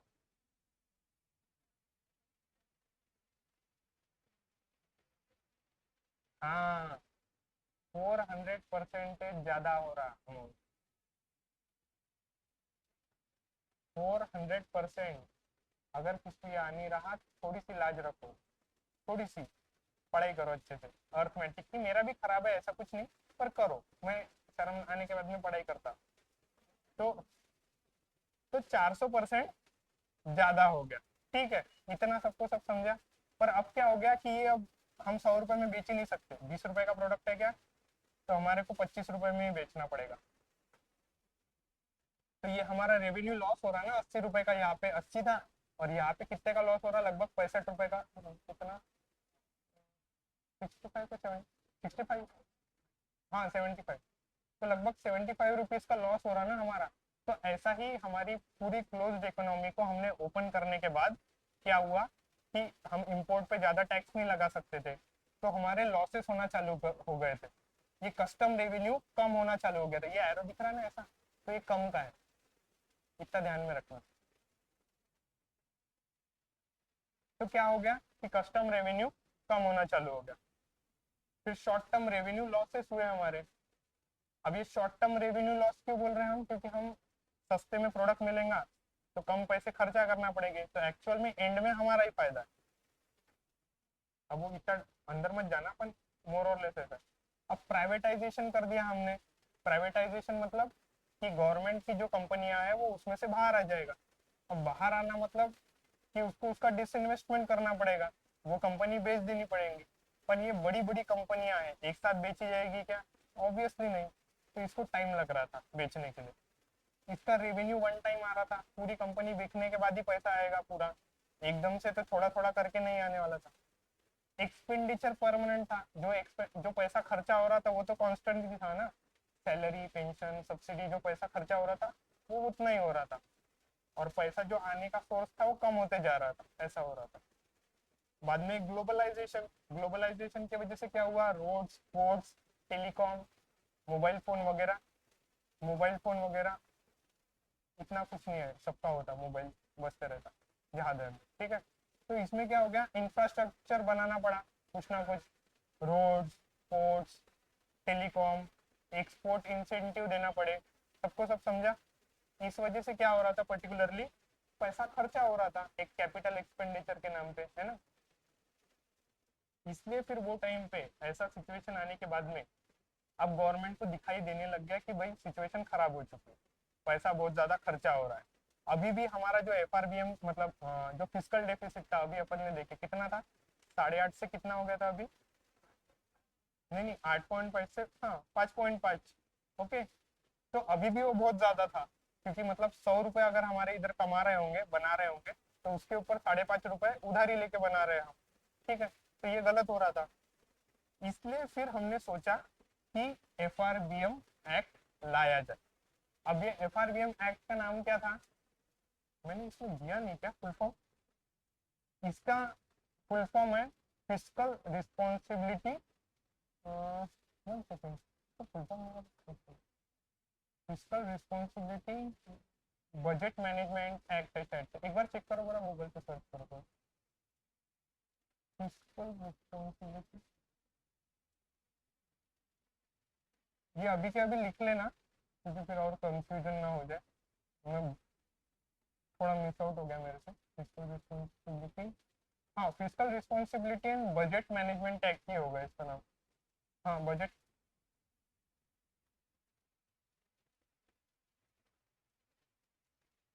हाँ fiscal responsibility and budget management act लाया गया।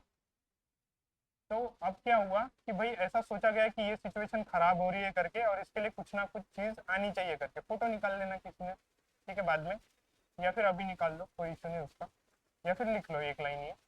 तो इसमें क्या दिख रहा कि ऐसा कुछ तो एक्ट लाया जाएगा, और उस एक्ट के तहत फिर क्या होगा कि भाई जो लोन लिया जा रहा है या फिर जो भी चीजें हमारे इकोनॉमी में चल रही, वो रेगुलेट रेगुलेट की जाएंगी, और बाहर से लोन नहीं लिया जाएगा चीजों के लिए।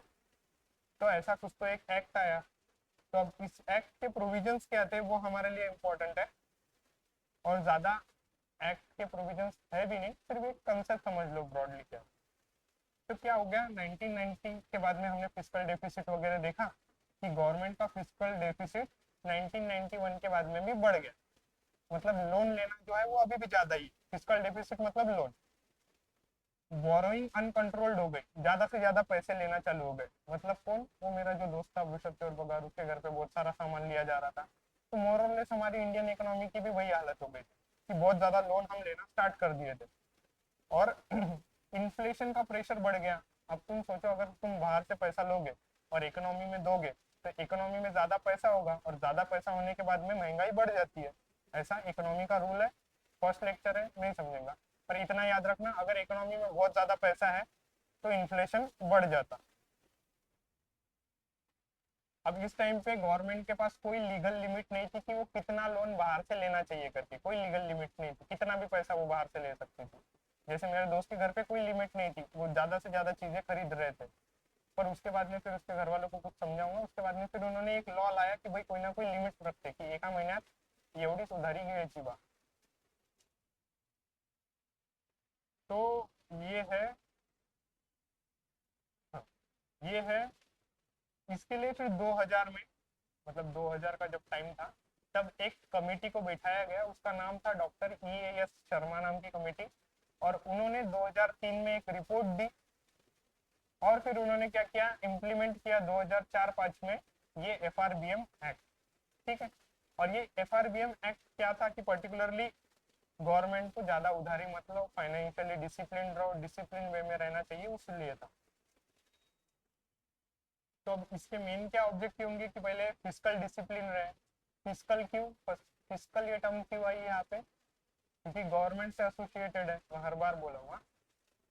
और एक्सेसिव ब्योरिंग पे कंट्रोल हो। बाद में ट्रांसपेरेंसी रहे, जिसके तहत ये भी बोला गया कि गवर्नमेंट को लोगों को बताना भी पड़ेगा कि वो एक साल में कितना लोन ले रहा है और कितना नहीं ले रहा करके।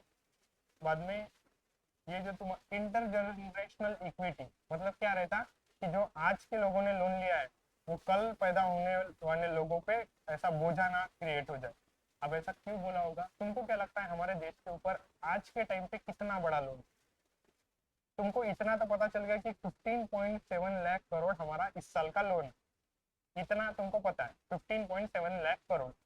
तो हमारे देश का अभी कितना लोन हो, हाँ सब पूरा मिला के अभी कितना लोन है हमारे ऊपर? तो लगभग नहीं पता होगा, पर अगर किसी को पता होगा तो पता है कि किसी को, तो मैं बता दे रहा हूँ, 1 सेकेंड। 196 लाख करोड़, इतना लोन हमारे देश के ऊपर अभी के सिचुएशन में है। और हमारा देश का ये कितना है, 324 लाख करोड़ हम एक साल में कमाते हैं। जो GDP हमने देखा 324 लाख करोड़ है, और 196 क्या है, ये हमारे पूरे देश का लोन अमाउंट है। समझा सबको क्या है क्या नहीं है? तो अब आगे, मैक्रो इकोनॉमिक स्टेबिलिटी, मैक्रो मतलब बड़े लेवल पे इकोनॉमी, और स्टेबिलिटी मतलब ऐसा इन्फ्लेशन अनकंट्रोल ना रहे, स्टेबिलिटी रहे वगैरह वगैरह। अब इसने क्या बोला, फिजिकल डेफिसिट कितना था, 5.5 तक था। इसने क्या बोला, तीन तीन पे होना चाहिए, 3% पे, और या फिर उससे कम होना चाहिए। Physical deficit. रेवेन्यू डेफिसिट तो जीरो ही होना चाहिए बोलते। रेवेन्यू डेफिसिट कितना था, लगभग 2 तक था, मतलब आधा था वो, है ना। वो डायरेक्ट बोल रहा कि 0%, मतलब मैं रोज के खाने के लिए पैसे उधारी पे नहीं लूंगा, कंजम्पशन के लिए मेरे को लोन नहीं लेना, ऐसा उसका सीधा बोलना। तो गोल्डन रूल क्या था, बोरोइंग सिर्फ एसेट क्रिएट करने के लिए, मतलब कोई ना कोई कैपिटल इन्वेस्टमेंट करने के लिए ही लोन लिया जाएगा। समझ गया क्यों अच्छा रहता कैपिटल इन्वेस्टमेंट। 100 रुपए की प्रॉपर्टी 3,500 की।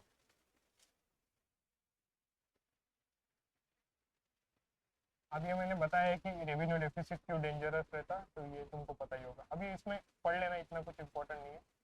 पर क्या हुआ, 2005 में ये एफआरबीएम एक्ट लागू हुआ। उसके लिए कमेटी कौन सी बिठाई गई थी, डॉक्टर EAS शर्मा की। पर क्या हुआ, 2008 में ग्लोबल फाइनेंशियल क्राइसिस आ गया। अब इसमें एक सेकंड ना, मैं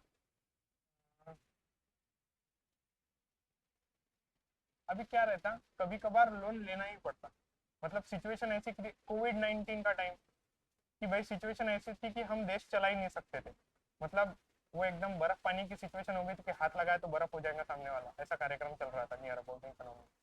तो अब ऐसे सिचुएशन में तो इकोनॉमी में मतलब पूरा हमारा देश बर्फ पानी खेल रहा था उस टाइम पे। समझ रहा है, तुमने बर्फ पानी खेला है ना, ऐसा हाथ लगाए तो बर्फ हो जाता। तो पूरा हमारा देश बर्फ पानी खेल रहा था, 6 फुट की दूरी पे कार्यक्रम चल रहा था पूरा हमारे। तो उस टाइम पे, या फिर कोविड-19 का टाइम, या फिर 2008 में ग्लोबल फाइनेंशियल क्राइसिस आया, या फिर पॉलिटिकल प्रेशर, या फिर इलेक्शन का टाइम, या फिर ऐसे टाइम पे छूट दी गई थी कि भाई अगर तुमने ये जो टारगेट दिए है ना, ये थोड़े लेट भी पूरे करे तो चलेगा। तो अब इसमें क्या हुआ कि एस्केप क्लॉज है, एस्केप करने का क्लॉज है।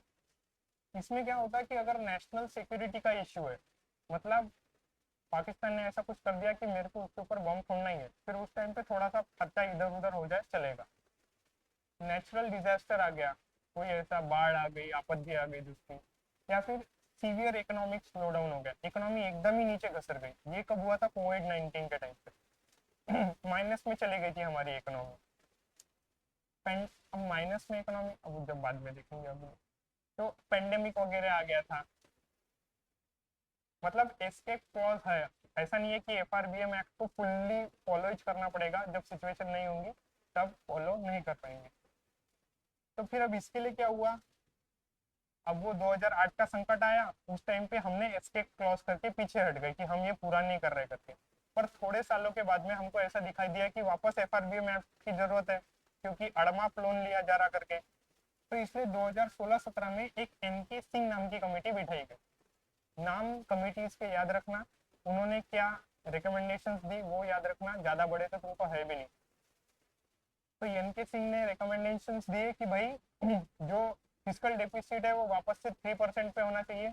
जो DAS कमेटी ने बोला था सेम इसने भी वही बोला। पर इसने क्या बोला कि 2020 तक ये टारगेट पूरा होना चाहिए, कि तुमने लोन कितना लेना चाहिए, सिर्फ 3% का, मतलब अगर 100 रुपए का इकोनॉमी चल रही होंगी तो 3% का लोन लेंगे। और फिर ये आगे जा जाके तुमने कितने पे आने चाहिए बोलते, 2022-23 तक 2.5% पे आने को ना, ऐसा सिंह ने बोले। और इन्होंने एक चीज क्या बोली, जो टोटल डेप्थ है, टोटल डेप्थ मतलब कौन सा डेप्थ, वो 196 बताया मैंने तुमको अभी थोड़ी देर पहले, उसका बोलते 60% ही होना चाहिए। 60% मतलब क्या बोला, ये depth to GDP ratio, depth कितना है हमारे ऊपर, 196, GDP, depth to GDP ratio है, मतलब ऊपर डेप्थ रहेगा और नीचे क्या रहेगा, जीडीपी रहेगा। जीडीपी कितना था हमारा, 324। अगर तुमने इसको कैलकुलेट किए तो तुमको पता चलेगा कि लगभग 64% या उसके आसपास होगा, मोर और लेस। तो ये तुमको क्या दिखाई दिया कि भाई ये क्या बोल रहे हैं एनके सिंह, 60% पे होना चाहिए बोल। ठीक है, याद रखना, ये नंबर से याद रखने की जरूरत है। मतलब जो डेप्थ और जीडीपी रेशियो है, ये किसने दिया था, एनके सिंह कमेटी ने दिया था। इन्होंने सिर्फ फिजिकल डिफिसिट की बात की थी, ये शर्मा ने, कि हर साल तुम कितना लोन लेना चाहिए। और ये भी बोला था कि रेवेन्यू डेफिसिट 0 होना चाहिए, रोज के कंजम्पशन के लिए पैसे उधारी पे मत लो। पर इन्होंने क्या बोला, डेप्ट टू जीडीपी रेशियो 60% पे होना चाहिए। मतलब सेंटर 40% ही उसमें पार्टिसिपेट करेगा ये 196 में, और स्टेट का 20% होगा उसमें। मतलब ये जो अमाउंट तैयार होके आई है उसमें की जो 40% मतलब लगभग 40% अमाउंट है वो किसकी होंगी, सेंटर की, और 20% स्टेट की होगी। सबको सब समझा यहाँ तक? मैंने इस चीज की डेफिनेशन नीचे में दी है ये कंसेप्ट होने के बाद, तो कोई ऐसा लिखने की गड़बड़ मत करना अगर ऐसा लग रहा होगा कुछ मिस आउट हो रहा करके। और रेवेन्यू डेफिसिट को बोले वो इफेक्टिव रेवेन्यू डेफिसिट से, मतलब वो क्या करना चाहते थे कि वो जो पैसा रेवेन्यू के नाम पे वो स्टेट वगैरह का बताया था, वो तुम रिवाइज करना, अभी लंबा हो जाएगा वो काम। ये मैंने डेप्ट टू जीडीपी रेशियो बताया है पर्टिकुलरली क्या होता है। तो आ, पर 2000 फिर वही हमारा मनुष्य टाइम आया कोविड-19 का, तब एकदम से जो फिजिकल डेफिसिट है वो कितने पे चला गया, 9.2% पे, और 2022-23 तक कितना बोला था, 2.5% पे लाने के लिए। अब तुम सोचो कोरोना के टाइम पे 9.2% 2021 में हमारा फिजिकल डेफिसिट हो चुका है। फिर इस टाइम पे ये सोचा गया कि अब इसको धीरे धीरे करके कम पे लाया जाएगा, और फिर एक नया टारगेट बनाया गया कि दो अभी जो रिसेंट टारगेट है वो कितना है, 4.5% पे लाने की कोशिश, मतलब 4.4 से 4.5% पे। और अभी के डाटा के हिसाब से 4.4% पे हमारा फिजिकल डेफिसिट है। वो जो चार्ट देखोगे ना तुम ऊपर जो मैंने दिया है उसमें ऊपर दिया है कि 4.4% है करके। पिछले साल 4.8% था, एक साल के अंदर मोदी जी ने 4.4% पे लाए। अब वो मोदी जी को मालूम कि कितना जल्दी कैसा होगा कैसे नहीं होगा, पर मोदी जी ने लाया हुआ। ठीक है। तो कंप्लीट रिटर्न टू 3%, ये करना है पर आगे जाके करना है। जो एक्चुअल टारगेट था किस कमेटी का, शर्मा कमेटी में ने भी यही बोला था, और उसके बाद में एनके सिंह जो आए थे उन्होंने भी 3% ही बोला। और मोस्टली इन्होंने क्या बोला कि कैपिटल लेड ग्रोथ होनी चाहिए, मतलब कैपिटल एक्सपेंडिचर क्रिएट करो, रास्ते बनाओ वगैरह वगैरह सब कुछ। अब इसमें रिजर्व बैंक ऑफ इंडिया का क्या रोल है, तो गवर्नमेंट को बोरोइंग का इम्पैक्ट मॉनिटर करके देती, वो बताती कि भाई कितना बाहर से लोन लेना चाहिए, नहीं लेना चाहिए, कितना सही रहेगा, एक इकोनॉमिक डिसीजन लेने के लिए गाइडेंस किया जाता। इन्फ्लेशन और इंटरेस्ट रेट किस हिसाब से स्थिर स्टेबिलिटी पे रखा जाए उसके लिए भी आरबीआई गाइड करती। और FRBM act, fiscal responsibility and budget management act, और जो आरबीआई की मॉनेटरी पॉलिसी रहती, मॉनेटरी पॉलिसी किससे एसोसिएटेड है, आरबीआई से। मॉनेटरी टर्म दिखा आरबीआई, फिस्कल दिखा गवर्नमेंट, इससे हम मैक्रो स्टेबिलिटी लाएंगे। मैक्रो मतलब बड़े लेवल पे स्टेबिलिटी इससे ही लाएंगे। अब इसके ऊपर क्वेश्चन है, ठीक है, ध्यान से हाथ खड़े करना, सबके लिए क्वेश्चन रहेंगे, मोर और लेस सब यही थे। ठीक।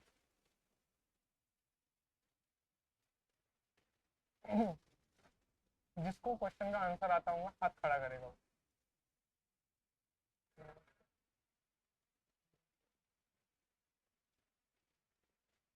अब ये इजी सा क्वेश्चन है। हाँ बोल। हाँ फिजिकल डिसिप्लिन में ऑब्वियसली। देखो भी बोलना था। हाँ सेकंड क्वेश्चन, एकदम से आंसर मत देना, हाथ खड़े करना ये बाउंड्री। और ये यहाँ पे से भी कोई आंसर दो, हाँ मेरे को पीछे वाले देते हैं, सामने वाले नहीं देते। इंडिया,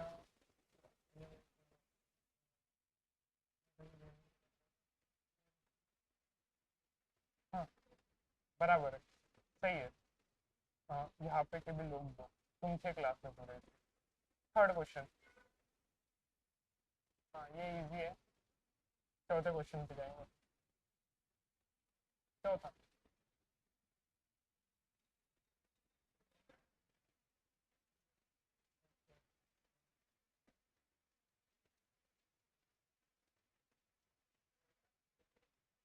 नहीं पास नहीं किया था।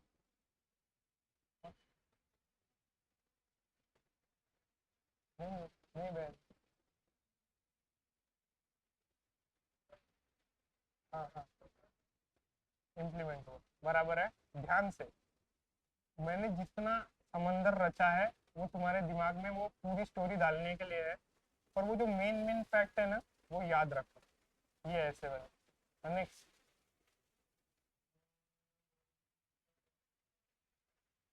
हाँ ये नहीं भी क्या चलेगा, इतना कुछ नहीं। अगला देखिए, 6 क्वेश्चन।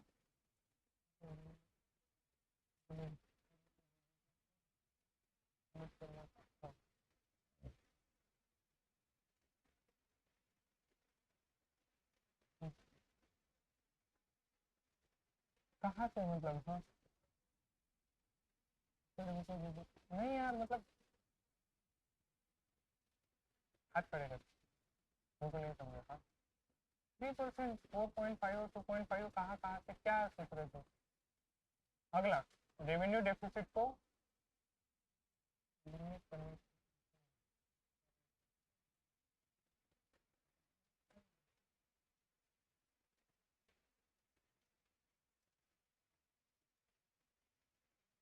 हाथ खड़े कर, हाँ हाथ खड़े। हाँ अगले बात, अगला, एफआरबीएम एक्ट, हाँ वो सही है। हाँ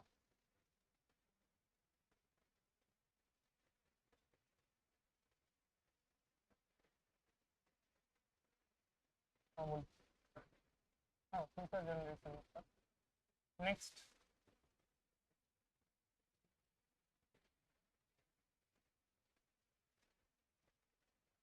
हाँ एस्केप क्लॉज है ना, तुम यहाँ पे सब लोग ध्यान देते हैं। अगला, कोविड 19 पेंडेमिक के दौरान इंडिया का फिस्कल डेफिसिट, हाँ नया हाँ हाँ बराबर है। अगला,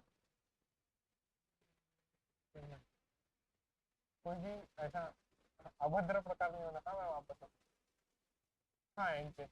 नेक्स्ट,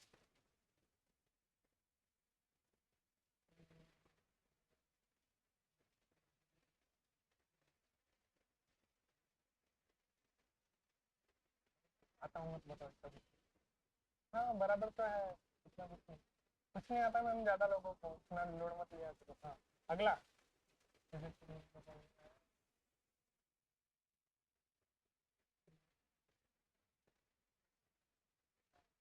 ये थोड़ा सा अच्छा है,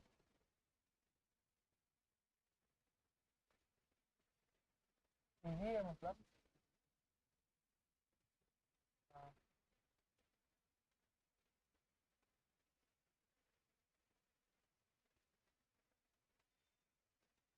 बताओ रे, लाइबिलिटीज होगा, लाइबिलिटीज फॉर कैपिटल असेट। मैंने बोला था कि जो पैसा एमजी नरेगा में दिया जा रहा, ऐसा हो सकता है कि वो सैलरी पेंशन के लिए दिया जा रहा है, पर उससे एसेट क्रिएट हो रहे होंगे, कुछ ना कुछ ऐसा बन रहा होगा जिसकी वजह से वो कैपिटल इन्वेस्टमेंट में कंसिडर किया जाएगा। ठीक है, हाँ, हाँ हाँ मैक्रो ही होगा या फिर लॉन्ग टर्म होगा मेरे ख्याल, मैक्रो ही होगा शायद। हाँ मैक्रो ही होगा, बराबर। अ, ठीक है, हो गया, अगला चलता। अभी कितने बजे हैं? 11:15 हुए ना, तो अभी मैं सिर्फ एक स्ट्रैटेजिक डिसइन्वेस्टमेंट नाम पता होगा शायद, डिसइन्वेस्टमेंट हो रहा है, ऐसा सुना होगा नाम। आईडीबीआई बैंक का डिसइन्वेस्टमेंट होने वाला है, या गवर्नमेंट जो पब्लिक सेक्टर बैंक है उसका डिसइन्वेस्टमेंट करने वाली है, ऐसा ब्रॉडली सुना होगा। ज़्यादा देर अभी लेक्चर नहीं चलने वाला, मैं एक ब्रॉडली जो अगला लेक्चर का कंसेप्ट है वो सामने रखता हूँ, ठीक है।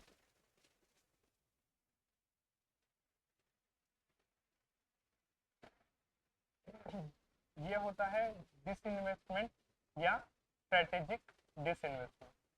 डिसइन्वेस्टमेंट मतलब क्या है पर्टिकुलरली, कि कोई भी चीज जो हमारी प्रॉपर्टी है वो मार्केट में लाके बेच दे, ये एक चीज हो रही है।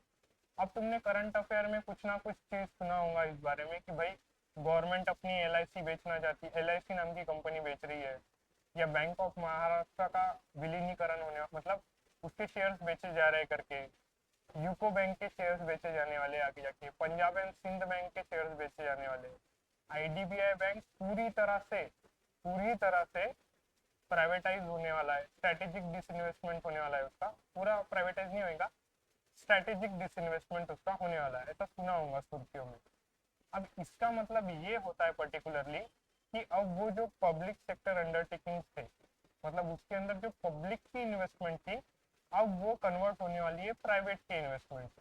अब इसकी एक स्टोरी बताने के हिसाब से ऐसा बोल सकता हूँ, मैं एग्जैक्ट नंबर मेरे को याद नहीं आ रहा, पर अभी हम थोड़ा सा 5-10 मिनट डिस्कस ही कर रहे हैं तो बताता हूँ कि आईडीबीआई बैंक जो है पर्टिकुलरली अभी, उसके अंदर 3 लोगों की हिस्सेदारी, एक तो गवर्नमेंट ऑफ इंडिया की है, दूसरा उसके अंदर इन्वेस्टमेंट है कि गवर्नमेंट के बावजूद एलआईसी की इन्वेस्टमेंट है उसमें, एलआईसी ने उसमें इन्वेस्टमेंट की, और तीसरा उसमें शेयर मार्केट में जो शेयर्स लाए गए उसके जरिए जो लोग हैं इकोनॉमी में के, उन्होंने उसमें इन्वेस्टमेंट की। तो 3 लोग हैं उसमें, सबसे पहले कौन है, गवर्नमेंट है, दूसरी एलआईसी है, और तीसरा जो ऐसे लोग हैं। अभी 3.5% जो है वो लोगों के पास में, और बाकी का जो 96.5% है वो एलआईसी और गवर्नमेंट के पास में है। तो ये 2022-23 में ही डिसीजन ले चुके हैं कि भाई आईडीबीआई को बेचना है करके। तो अब इसमें बेचना है मतलब क्या होने वाला है कि भाई आरबीआई मतलब जो गवर्नमेंट है उसके इसमें लगभग 45 समथिंग परसेंटेज शेयर्स है, और बाद में के शेयर्स एलआईसी के पास में है, उसके पास भी लगभग 45 टू समथिंग, मतलब 40 के समथिंग रेंज में शेयर्स। अब ये दोनों जो क्या करने वाले हैं, गवर्नमेंट और एलआईसी, इनके 30-30% शेयर, 45-45 सपोज करो, तो इनके 30-30% शेयर मतलब लगभग 60% के जो शेयर्स है ये मार्केट में लाके बेचने वाले, ऐसा डिसीजन ले चुके हैं, और उसके लिए कार्रवाई चल रही है, प्रोसीडिंग में है वो सब चीजें। तो अब ये क्या हो जाएगा, ये है स्ट्रेटेजिक डिसइन्वेस्टमेंट। स्ट्रेटेजिक डिसइन्वेस्टमेंट मतलब क्या रहता, तुम ओनरशिप तो देते ही देते किसी को, डिसइन्वेस्टमेंट मतलब क्या होगा, इन्वेस्ट तुम्हारी किसी ना किसी को तुम तुम्हारी प्रॉपर्टी बेच रहे करके। पर स्ट्रेटेजिक डिसइन्वेस्टमेंट मतलब क्या रहता कि तुम्हारी जो ओनरशिप है वो तुम 50% से ज्यादा, मतलब 100% की ओनरशिप रहती है कंपनी, उसमें एक मेजोरिटी ओनरशिप मतलब 50% से ज्यादा की ओनरशिप तुम किसी को बेच दे रही गवर्नमेंट, एक प्राइवेट प्लेयर को। दूसरा, उसका जो मैनेजमेंट कंट्रोल है, मतलब बोर्ड ऑफ मैनेजमेंट में जो लोग बैठेंगे उसकी हिस्सेदारी या फिर उसमें भी रिप्रेजेंटेशन प्राइवेट लोगों को मिल जाने वाला है, इसीलिए उसे क्या बोला जाता है, स्ट्रेटेजिक डिसइन्वेस्टमेंट।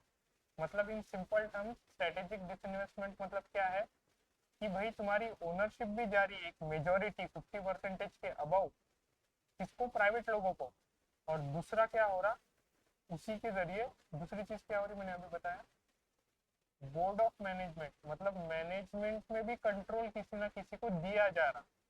अगर ये दोनों चीज हो रही होंगी तो उसे हम क्या बोलेंगे, बोलो भाई। तुम वैष्णो देवी गए वाले क्या, मेरे को कभी कभार क्लास में ऐसा लगता है कि एक आधा जयकारा वगैरह लगाओ क्या भाई, बोलो पार्वती क्या मतलब तुम बोलते ही नहीं बेटे। हाँ, तो पर्टिकुलरली स्ट्रेटेजिक डिसइन्वेस्टमेंट मतलब क्या, ओनरशिप भी जाएगी मेजोरिटी की 50% या 50% से अबव, और दूसरा क्या जाएगा, ओनर मतलब मैनेजमेंट कंट्रोल भी किसी ना किसी को मिल जाएगा। तो डिसइन्वेस्टमेंट के 4 प्रकार रहते हैं। पहला रहता कि सिर्फ डिसइन्वेस्टमेंट कर रहा है, कुछ शेयर्स मार्केट में लाके बेचे जा रहे हैं, 10-20%, 2-4% भी रहते। दूसरा रहता और थोड़ा ज्यादा कर रहा है। तीसरा रहता स्ट्रेटेजिक डिसइन्वेस्टमेंट, मतलब जो मैंने अभी बताया, ओनरशिप भी और मैनेजमेंट भी जाएगा। चौथा रहता फुल्ली प्राइवेटाइज कर देना, पूरी की पूरी प्राइवेट को दे देना। अब ये किसके साथ हुआ फुल्ली प्राइवेटाइज, ये हुआ एयर इंडिया के साथ में। हमारे एयर इंडिया है वो पूरी की पूरी टाटा एंड सन्स को दे दी गई, तो वो क्या है, प्राइवेट इन्वेस्टमेंट है। और जो आईडीबीआई के साथ में होने वाला है वो क्या है, स्ट्रेटेजिक डिसइन्वेस्टमेंट है। अभी बीच में एलआईसी के 3.5% या 3% के शेयर बेचे गए, वो किसके आएंगे, फिर सिर्फ डिसइन्वेस्टमेंट का पार्ट है, क्योंकि वो मेजोरिटी ओनरशिप नहीं दी गई। दूसरा कि भाई किसी को मैनेजमेंट कंट्रोल भी नहीं दिया गया, मतलब वो सिर्फ और सिर्फ एक सादी इन्वेस्टमेंट डिसइन्वेस्टमेंट है। अब मेरे को और एक इम्पोर्टेंट पॉइंट बताना था इसमें, एक चीज करने में, हाँ, एक सेबी का रूल है। अब तुमको ऐसा लग रहा होगा कि सेंट्रल ये चीज क्यों कर रहा, अभी रिसेंटली न्यूज है कि बैंक ऑफ महाराष्ट्र के शेयर लगभग 6% बेचे गए हैं और भी जाके उसके शेयर्स मार्केट में बेची जाएंगे। तो एक खतरा मंडरा रहा है प्राइवेट मतलब जो बैंक्स है उनके ऊपर, पब्लिक सेक्टर अंडरटेकिंग बैंक, कि भाई उनका विलीनीकरण प्राइवेटाइजेशन होगा करके। पर ऐसा कुछ श्योर शॉट नहीं है कि अभी होगा या कल होगा या परसों होगा, वो गवर्नमेंट के ऊपर है। पर ऐसा चल रहा, बैंक ऑफ महाराष्ट्र प्राइवेटाइज हो सकती, पर बहुत टाइम लगेगा क्योंकि ऑब्वियसली इतनी बड़ी बैंक है, कोई खरीदने के लिए भी 100 बार सोचेगा। जो तुम सोच रहे हो ना, मैंने अभी आईडीबीआई बैंक का बोला कि आईडीबीआई बैंक के 60% के शेयर मार्केट में लाके विलीनीकरण हो रहा है, उसके लिए लगभग 7 बिलियन लगने वाला, 7 बिलियन का खर्चा होने वाला है जिसको बैंक लेना है उसके लिए। तो अब तुम बैंक ऑफ महाराष्ट्र की बात कर रहे हो, उतना उतना पैसा लगेगा ज्यादा ज्यादा। और अभी बीच में गवर्नमेंट ने 2025 में ऐसा भी सोच लिया है कि अब मैं मतलब ऐसा चल रहा है कि मैं मेरे अब एसेट नहीं बेचती, जो एसेट बचे उसको इम्प्रूव करने का चांसेस है। पर मर्जिंग होंगी, 2-4 बैंक मिलके एक बैंक बनेंगे, मतलब जितने लोगों की रिक्रूटमेंट हो रही वो आगे जाके कम होने वाली है। अभी लग जाओ, नहीं तो फिर और कुछ तो करना पड़ेगा। नहीं तो करो मेहनत, वही चॉइस है अपने पास, और कुछ है नहीं। तो मैं क्या बोल रहा हूँ ब्रॉडली इन चीजों के हिसाब से कि अब ये सब क्यों हो रहा कि आईडीबीआई के शेयर्स बेचे जा रहे हैं, उसका प्राइवेटाइजेशन, इसका प्राइवेटाइजेशन। तो ऑब्वियसली बीजेपी का ये धोरण है कि प्राइवेटाइजेशन होना चाहिए, ये पहले से बीजेपी करते आई है, कोई नई बात नहीं है। पर एक सेबी का रूल है, सेबी नाम सुना होगा, क्या है full form, exchange board of India. उसने एक रूल लाई है कि जो भी बैंक, जो भी कंपनी है दुनिया में, कोई भी ले लो, दुनिया मतलब हमारे इंडिया में कोई भी ले लो, अगर वो शेयर मार्केट में है तो उसके ऊपर एक रूल लागू है कि उसको उसके 25% शेयर मार्केट में लाने ही लाने पड़े, आज ना कल। ऐसा रूल है। मतलब सपोज करो ऋषभ मिश्रा के शेयर है मार्केट में, 1 ही% मैंने शेयर मार्केट में लाए, मेरे शेयर मार्केट में बेचने के लिए, पर मेरे ऊपर एक लागू हो गया कि भाई तू शेयर मार्केट में आया ना, तो तेरे पास चॉइस ही नहीं है, तेरे को 1/4 ऑफ योर शेयर मतलब 25% शेयर तेरे को मार्केट में लाके बेचना ही बेचना पड़ेगा। मतलब हमारे जो भी बैंक है, एलआईसी है, जो भी है, जिसका भी शेयर मार्केट में हस्तक्षेप है, उसने कुछ ना कुछ पैसा लोगों से उठाया हुआ है पब्लिक इश्यू करके, तो उसके ऊपर कंपलसरी ये रूल है कि तेरे को 25% तेरे शेयर इंडियन इकोनॉमी में पब्लिक के नाम पे लाने पड़ेंगे, मतलब शेयर मार्केट में लाके हम जैसे लोग उसे खरीदेंगे। समझा सबको? इस वजह से अभी धीरे धीरे करके क्या होने वाला है, एलआईसी के शेयर्स और ज्यादा आएंगे, जिनके भी बैंक, जो भी बैंक या फिर जो भी इंडियन कंपनीज है, जो भी जिसके अंदर गवर्नमेंट का हस्तक्षेप है और जिसके अंदर भी गवर्नमेंट के शेयर 75% तक है, उनको कुछ नहीं होगा। पर जिनके भी 75% के अबव है, उनको उतना जो शेयर्स बचा हुआ है 75 तक आने के लिए, वो इंडियन इकोनॉमी में लाके बेचना ही बेचना पड़ेगा। एयर एशिया पूरी बिक गई, बाद में फिर बीच में क्या हुआ कि एलआईसी के साथ कुछ शेयर्स उसके बेचे गए, बैंक ऑफ महाराष्ट्र के 6% शेयर इंडियन इकोनॉमी में ला के बेचे गए। ऐसा धीरे धीरे करके प्राइवेटाइजेशन हो गई होगा। ठीक है, तो क्लास एंड कर सकते हैं हम। रिवाइज करो, अब वो तुम्हारे ऊपर है। मैंने जो नोट्स अभी जो ग्रुप पे डालने वाला हूँ ना, उसके अंदर और थोड़े पेजेस कनेक्ट करे हुए, ये 10-12 पेजेस, या फिर और अभी जो स्ट्रेटेजिक डिसइन्वेस्टमेंट या फिर डिसइन्वेस्टमेंट होने वाला है, वो भी मैंने ऐड करा हुआ है। तो प्रॉपर आगे के पेजेस की या फिर तुम्हारे को फुल जेरोक्स निकालनी है निकालो, पर नोट्स पढ़ो, जेरोक्स निकालो, नहीं तो कुछ फायदा नहीं होने वाला, मैं सीधा बता रहा हूँ। और जिन लोगों का फर्स्ट लेक्चर है, यूट्यूब पे जाके दोनों लेक्चर देख लेना, एसपीबीटी चैनल पे पड़े हुए। ठीक है, एंड करते हैं। इंडियन इकोनॉमी का जो बजट वाला पार्ट है आज पूरी तरह खत्म हो चुका है एट दी एंड। अब तुम जो फरवरी में निर्मला सीतारमन जी आएंगे वगैरह, वो तुमको समझेंगे कि चीजें क्या हो रही क्या नहीं हो रही। ठीक है, थैंक यू, एंड करते फिर क्लास।